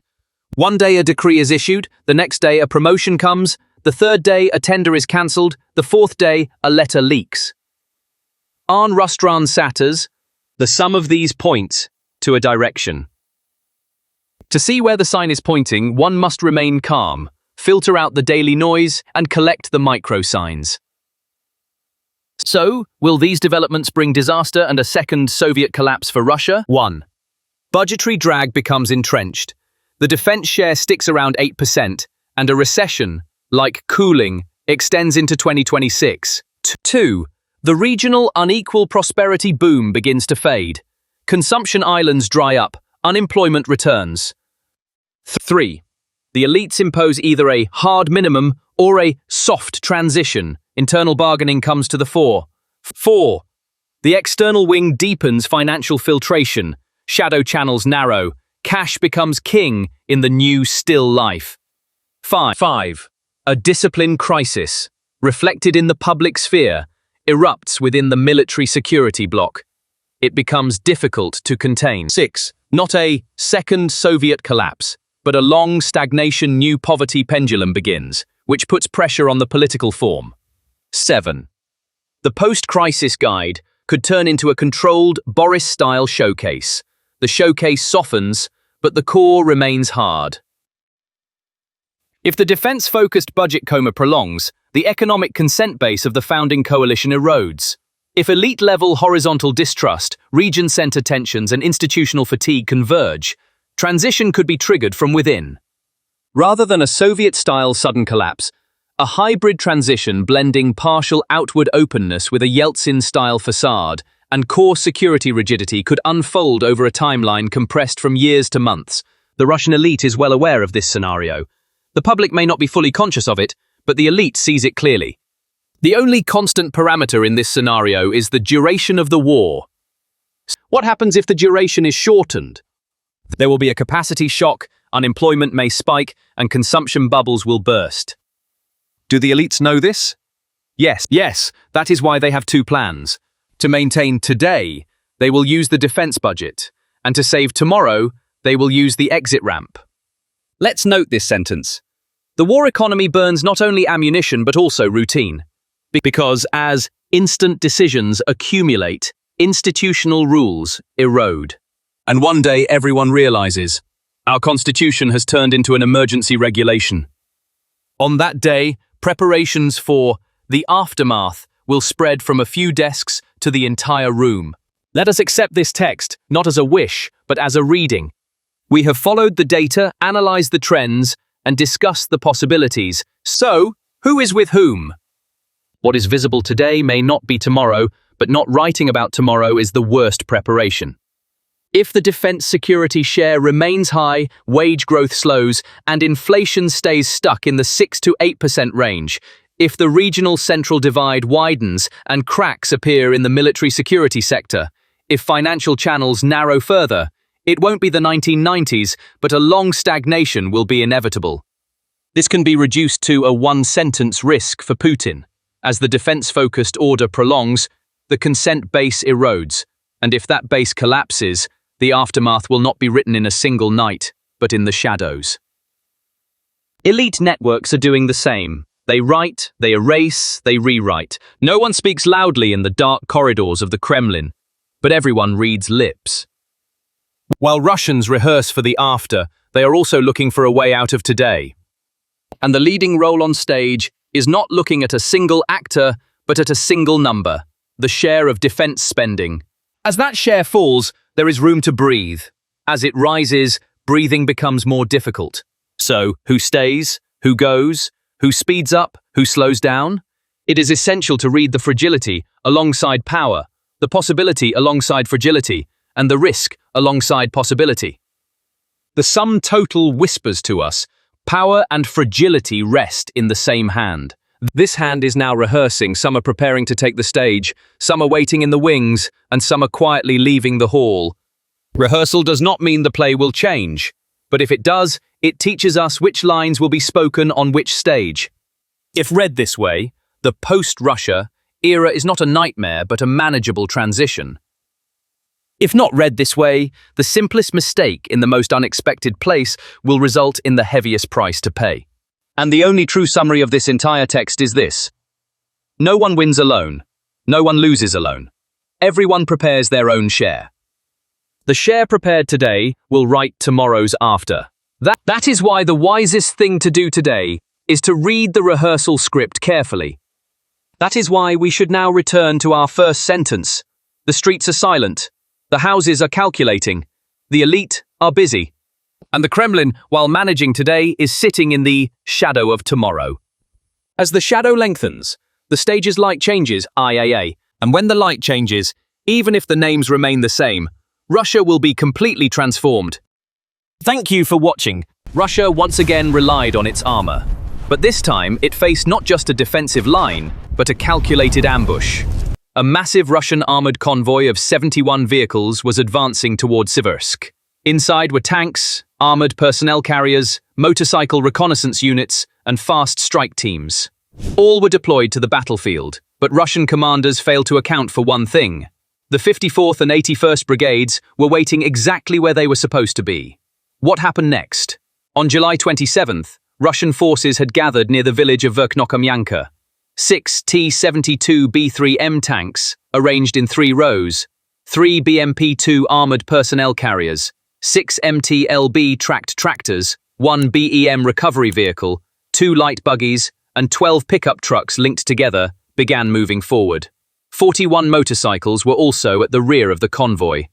The Russian convoy's intention was to launch a surprise attack towards Zolotarivka, first catching the Ukrainian defense off guard, then pushing back the western flank surrounding Siversk.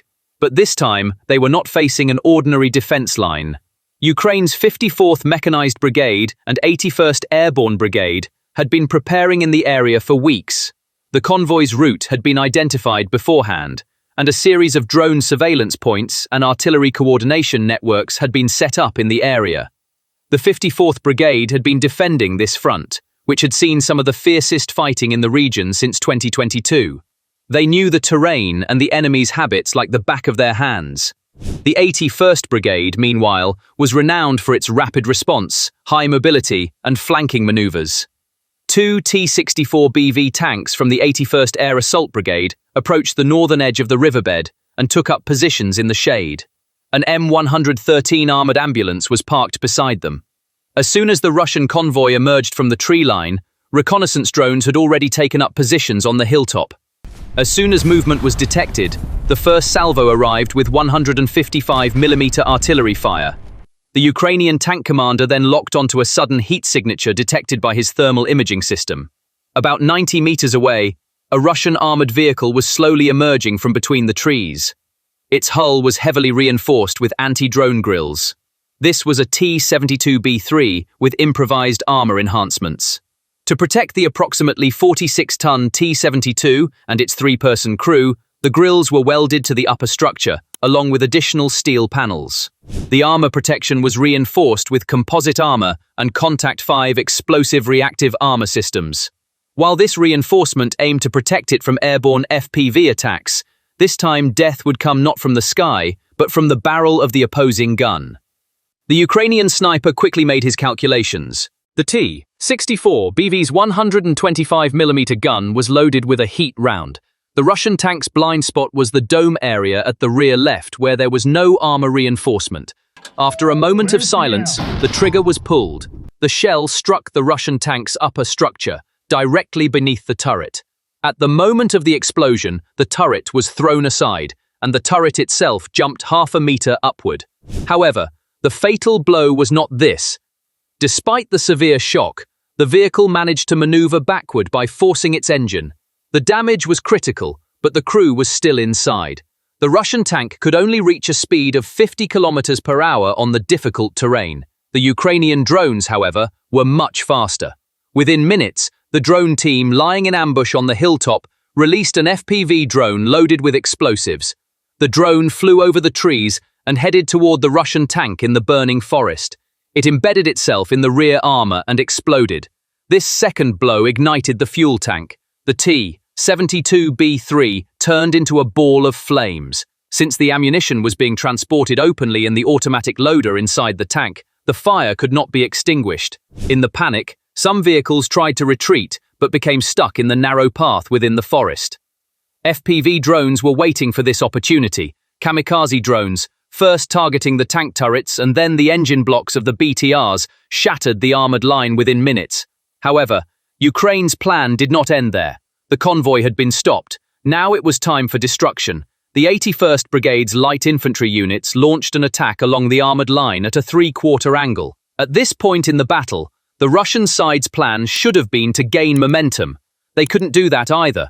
The reason was the breakdown of logistics. The Brem recovery vehicle accompanying the convoy was preparing to tow the first damaged tank when two more FPVs closed in on it. The driver's door was shattered, and the crane operator was injured. With no team left to rescue the tank, the convoy's speed dropped once again. Thus, the Russian soldiers, surrounded from the sides and rear, were left defenseless in open terrain. They were not given the opportunity to reposition themselves through quick maneuvers and coordinated fire. Russian infantry disembarking from transport vehicles encountered mini-mortar fire, automatic rifles, and homemade explosives before they could even dig in. Some armored vehicles were abandoned in the forest because their equipment had malfunctioned or the crew had been lost.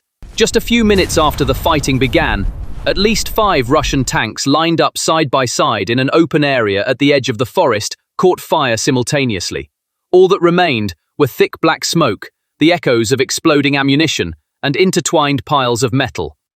Tank turrets were hurled meters away. Some vehicles' ammunition depots exploded from within. Within the first 45 minutes, at least 20 armored vehicles were rendered inoperable by coordinated fire from Ukrainian artillery and FPV drone teams.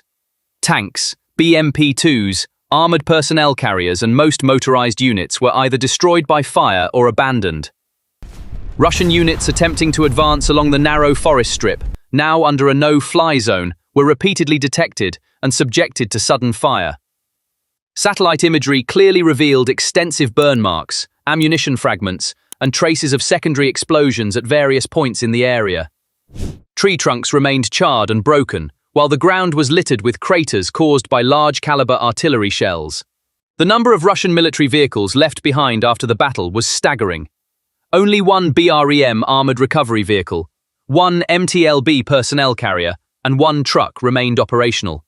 They were later withdrawn from the area while being monitored by Ukrainian surveillance drones.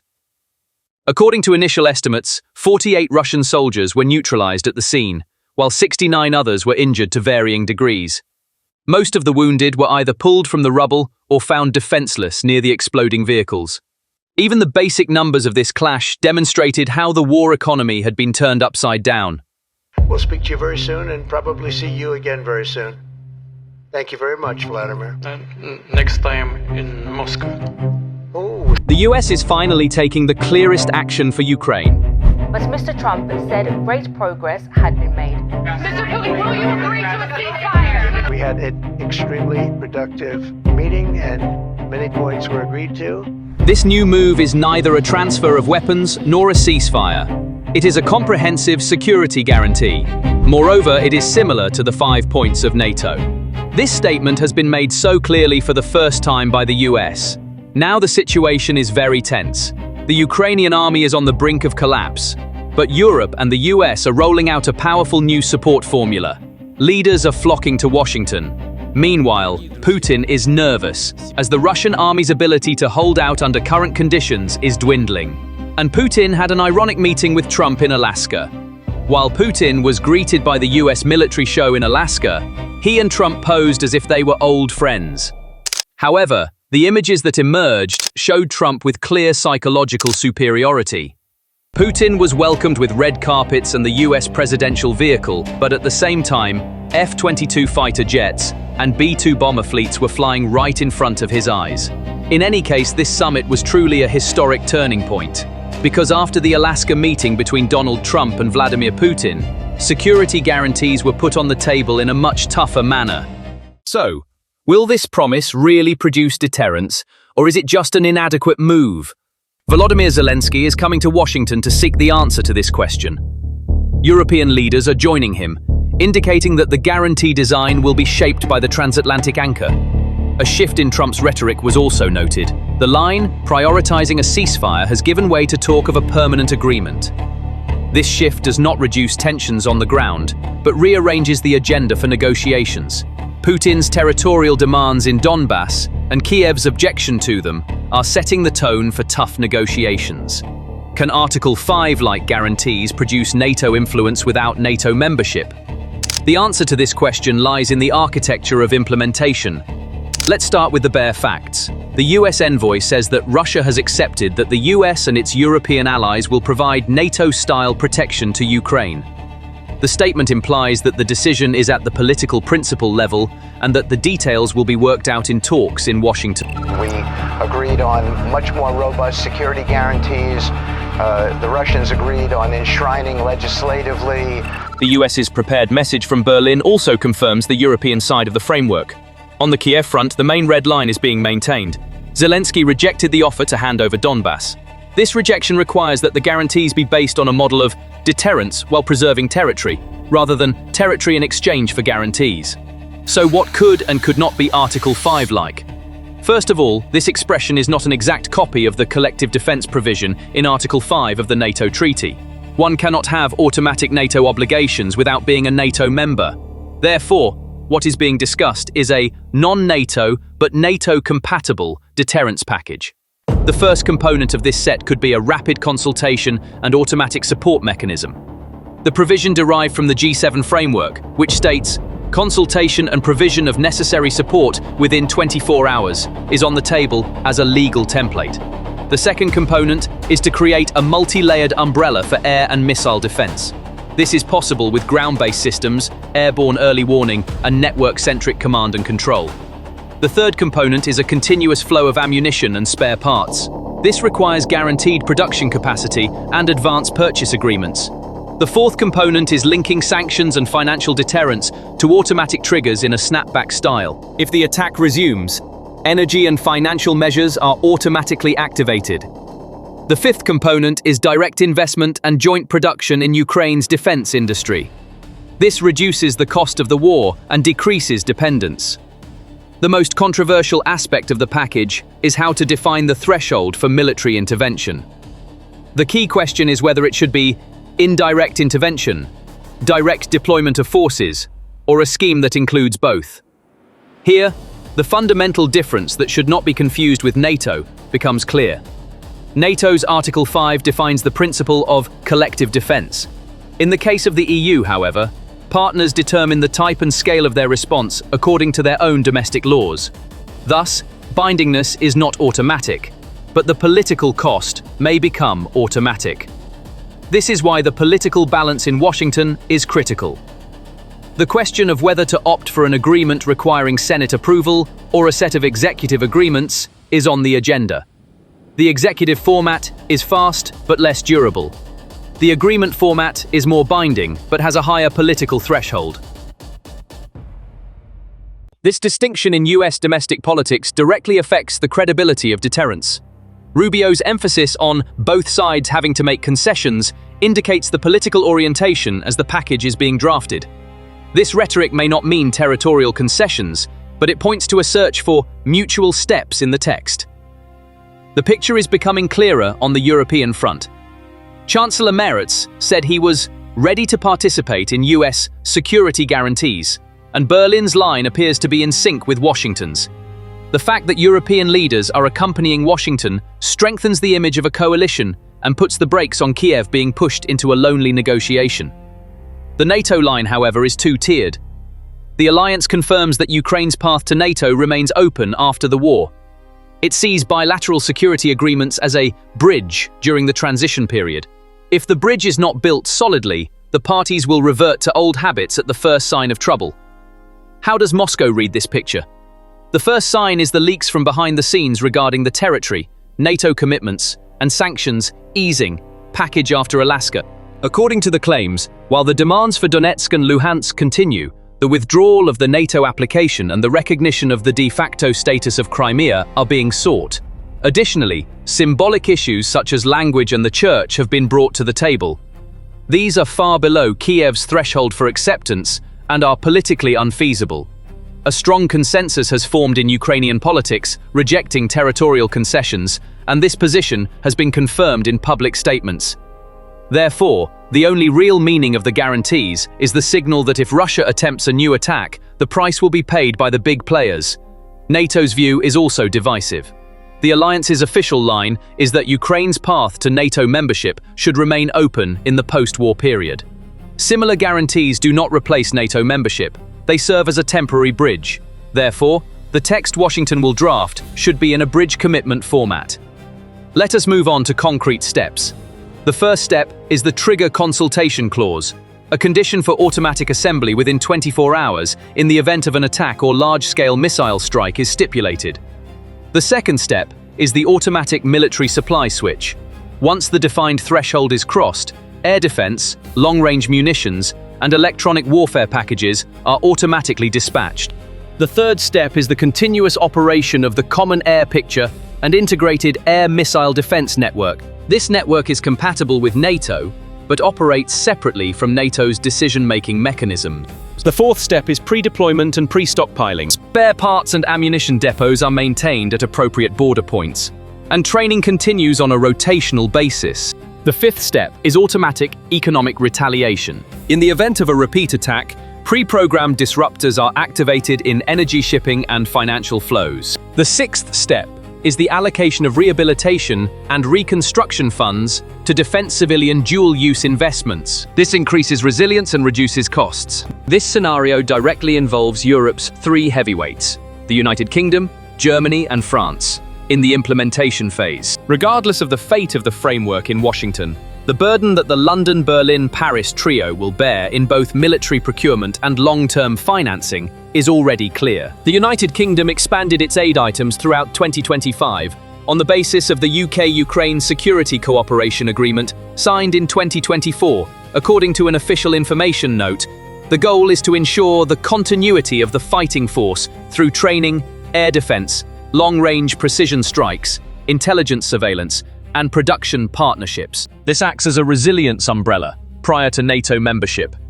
Regardless of whether a Article 5-like formula emerges in Washington, London's policy apparatus is ready. Germany is decisive on two fronts. The first is the budget scale. Direct military aid and industrial orders allocated to Ukraine in the 2025 calendar have brought Germany close to becoming the #1 source of funding in Europe. Berlin is pursuing a clear production order strategy this year for Patriot architecture, air defense ammunition, armored platforms, and ammunition belts. The second is the financing technique. With the Pearl, Purchases for Ukraine by Replace and License mechanism announced on August 13th, Berlin has combined the methods of replacing every system that comes out of its own inventory with a new one, and direct supply from the manufacturer to Ukraine, in a pool, thereby accelerating the order replacement cycle. This provides a technical anchor for Europe's reflex to secure orders in the face of possible political turmoil in the US. France, meanwhile, entered 2025 in a more systematic manner through the bilateral security agreement signed in 2024 and the twin agreement concluded with Germany on the same day. The €3 billion package announced by Paris in 2024 is geared more toward air defense, cruise missiles, and artillery ammunition in 2025. The language of these agreements clearly reflects the intention to establish a binding guarantee regime in the short to medium term, while signaling NATO membership as the ultimate goal. Therefore, the dichotomy between NATO or guarantees is not read as either-or in Paris, but as a sequential ladder. Where is the line of concession? Is therefore a critical question. Two elements stand out here, pointing to a red line in practice. No territorial concessions will be imposed, and the ceasefire should not be a freeze that legitimizes Russian occupation lines. This interpretation has a ready counterpart in Europe, the G7 joint statement, which has been in effect since 2024, and its versions converted into bilateral agreements, repeatedly reiterate the phrase, Ukraine's internationally recognized borders. Despite differences in tone between the London-Berlin-Paris trio, the line of no-land concessions is shared. The fact that US officials left the door open to NATO-like guarantees and that European leaders gave their simultaneous support for this became clear at this very point. So what will the United Kingdom do? London is moving forward on two tracks. The first is to continue filling in the details of the bilateral agreement, securing stock and production slots for the second half of 2025 for Storm Shadow/Scalp class ammunition, air defense, training and maritime security. The second is to secure advanced ties to the US supply chain. The UK is accelerating joint projects with US manufacturers and moving toward a pre-financing and licensing approach that guarantees delivery despite the US domestic political rhythm.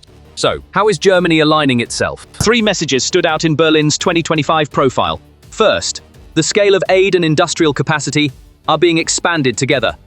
Patriot, Iris-T, SLM, SLS, Jeopard ammunition, 155 mm production lines, and maintenance and repair stations are being managed as a single ecosystem. Second, the PURL model brings together the formulas of replacing the outgoing system with a new one, and direct supply through licensing under the same roof, creating structural speed, both closing Germany's own defense gap and ensuring serial flow to Ukraine. Third, political language. Although Berlin still says that NATO membership is difficult while the war is ongoing, it now views the idea of a security regime as a means of generating resilience. Merz's emphasis on part of the US guarantee in Washington is a sign of this transformation. Where does France fit into this formation? For Paris, the main equation is twofold. Part 1. Translating the bilateral agreement into action. Scalp EG flow, Crotal Mistral layers, Caesar execution, and new line orders. Part 2. Bringing Europe's strategic autonomy rhetoric into line with the security regime. Paris is defending a European core model that does not replace NATO but accelerates Ukraine. If Washington's line hardens, it calls for coordination. If it softens, it calls for resilience, not replacement. This flexibility is already present in the language of the bilateral agreement. So how are financing and sanctions taking shape? On the one hand, the EU's multi-year Ukraine facility, a package worth around €50 billion, is supporting Kyiv's macro-financial stability and reconstruction projects. On the other hand, new ideas such as weapons for debt aim to pre-commit European capital to US defense industry orders. When these two channels work together, European guarantees are placed under Washington's guarantee. In other words, the political text and the factory floor are brought onto the same page. On the sanctions front, the 18th package, closing back doors via Russia and Belarus, imposing a total transaction ban on certain banks, and expanding the scope of restricted technology items, functions as the financial arm of the guarantee debate. Policy notes summarizing Brussels' legal changes show that the transition from a messaging ban to a transaction ban directly cuts off commercial channels and introduces new powers for circulation export controls. Thus, while the guarantee promises military logistical speed, sanctions continuously raise the cost of supplies for the other side. This dual approach locks in 2 stages, deterrence plus cost imposition. So how does the EU-UK-Germany trio view the US position? The main idea is clear.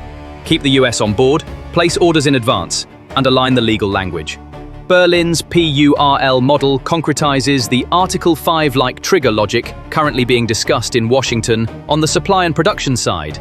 It establishes infrastructure for a missile air defense parts triad that will automatically kick in the event of a violation. Paris, meanwhile, is pairing the bilateral agreement with the European industrial chain to weave a framework that is strong with the US, sustainable alone. All of this looks strong on paper, but there are 3 critical risks. The first is the level of legal binding force. Executive agreements are vulnerable to government changes. The second is Europe's force allocation policy. Parliamentary approval processes can slow down the pace of rapid intervention.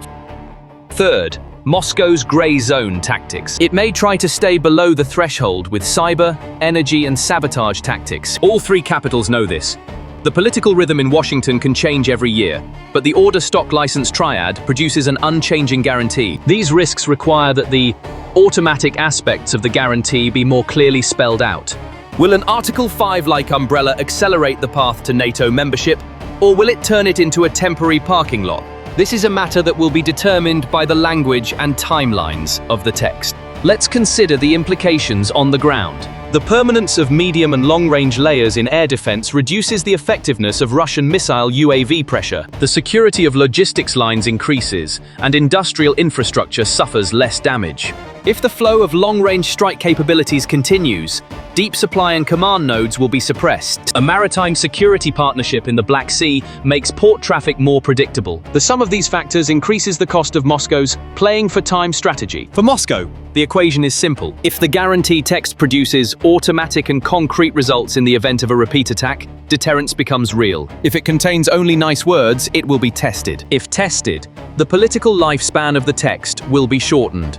Therefore, the degree of automaticity is the main bargaining chip in the talks in Washington. Europe's role is crucial here. If leaders who stand together politically also increase coordination in practice, the umbrella's wind resistance will increase. NATO, meanwhile, has two goals. One is to build a solid bridge for today. The second is to keep the path to membership open for tomorrow. Now let's look at the benefit-risk balance from Kiev's perspective. The benefit is the continuity of air defense and ammunition flows.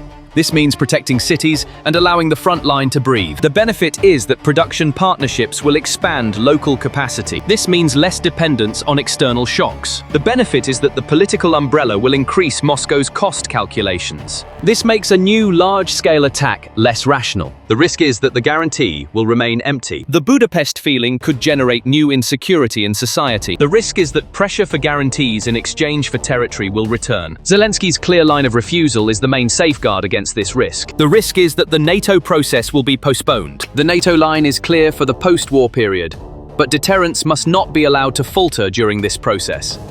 Europe's position on the line of concession. No territory, no freeze. It appears that European leaders entered the talks in Washington with the phrase Ukraine's territorial integrity, and that Zelensky clearly conveyed the message, "We will not surrender Donbas." This language is consistent with the logic of the guarantee regime of automatic response to violations. The debate is about methods and pace. Principles are not up for discussion. In terms of their view of the US, the UK is more optimistic aggressive, Germany more order-focused, and France emphasizes coordinated autonomy. None of the three find a security architecture separate from the US realistic, but they also do not want a scenario that is dependent on the US and relegates European industry to a secondary role. That is why the Article 5-like debate in Washington is gaining acceptance, while the Brussels-Berlin-Paris axis is keeping the order-stock production triad in its own hands. This is how the balance is being established. The guarantee or NATO debate has moved beyond the either-or equation. Today's need is guarantee, automatic supply and speed. Tomorrow's need is NATO, permanent deterrence and political umbrella. The first is life support during the war, the second is insurance for the post-war period. The text in Washington is possible within the current political window, but Europe's lock on pre-financing and orders is inevitable. When these two pieces come together, Ukraine's options increase, and Moscow's dream of quick gains becomes costly once again. In short, Trump's shift from ceasefire to permanent agreement both challenges and strengthens Kiev's hand. It challenges because it creates pressure for concrete results in the short term. It strengthens because Europe's open support carries weight at the table. Moscow, meanwhile, will seek to gain diplomatic legitimacy. These initiatives make the text of the guarantees even more critical. NATO's strategic outlook will continue to confirm the post-war membership line. This confirmation emphasizes the temporary nature of the similar umbrella and points to the long-term framework. Do you think Washington can draft the text at a level that cannot be tested this time? The first feedback from the field will provide the answer. We will continue to closely monitor the numbers, headlines, and steps in this process. We look forward to your comments. Don't forget to subscribe and turn on notifications for new analyses. Thank you for watching.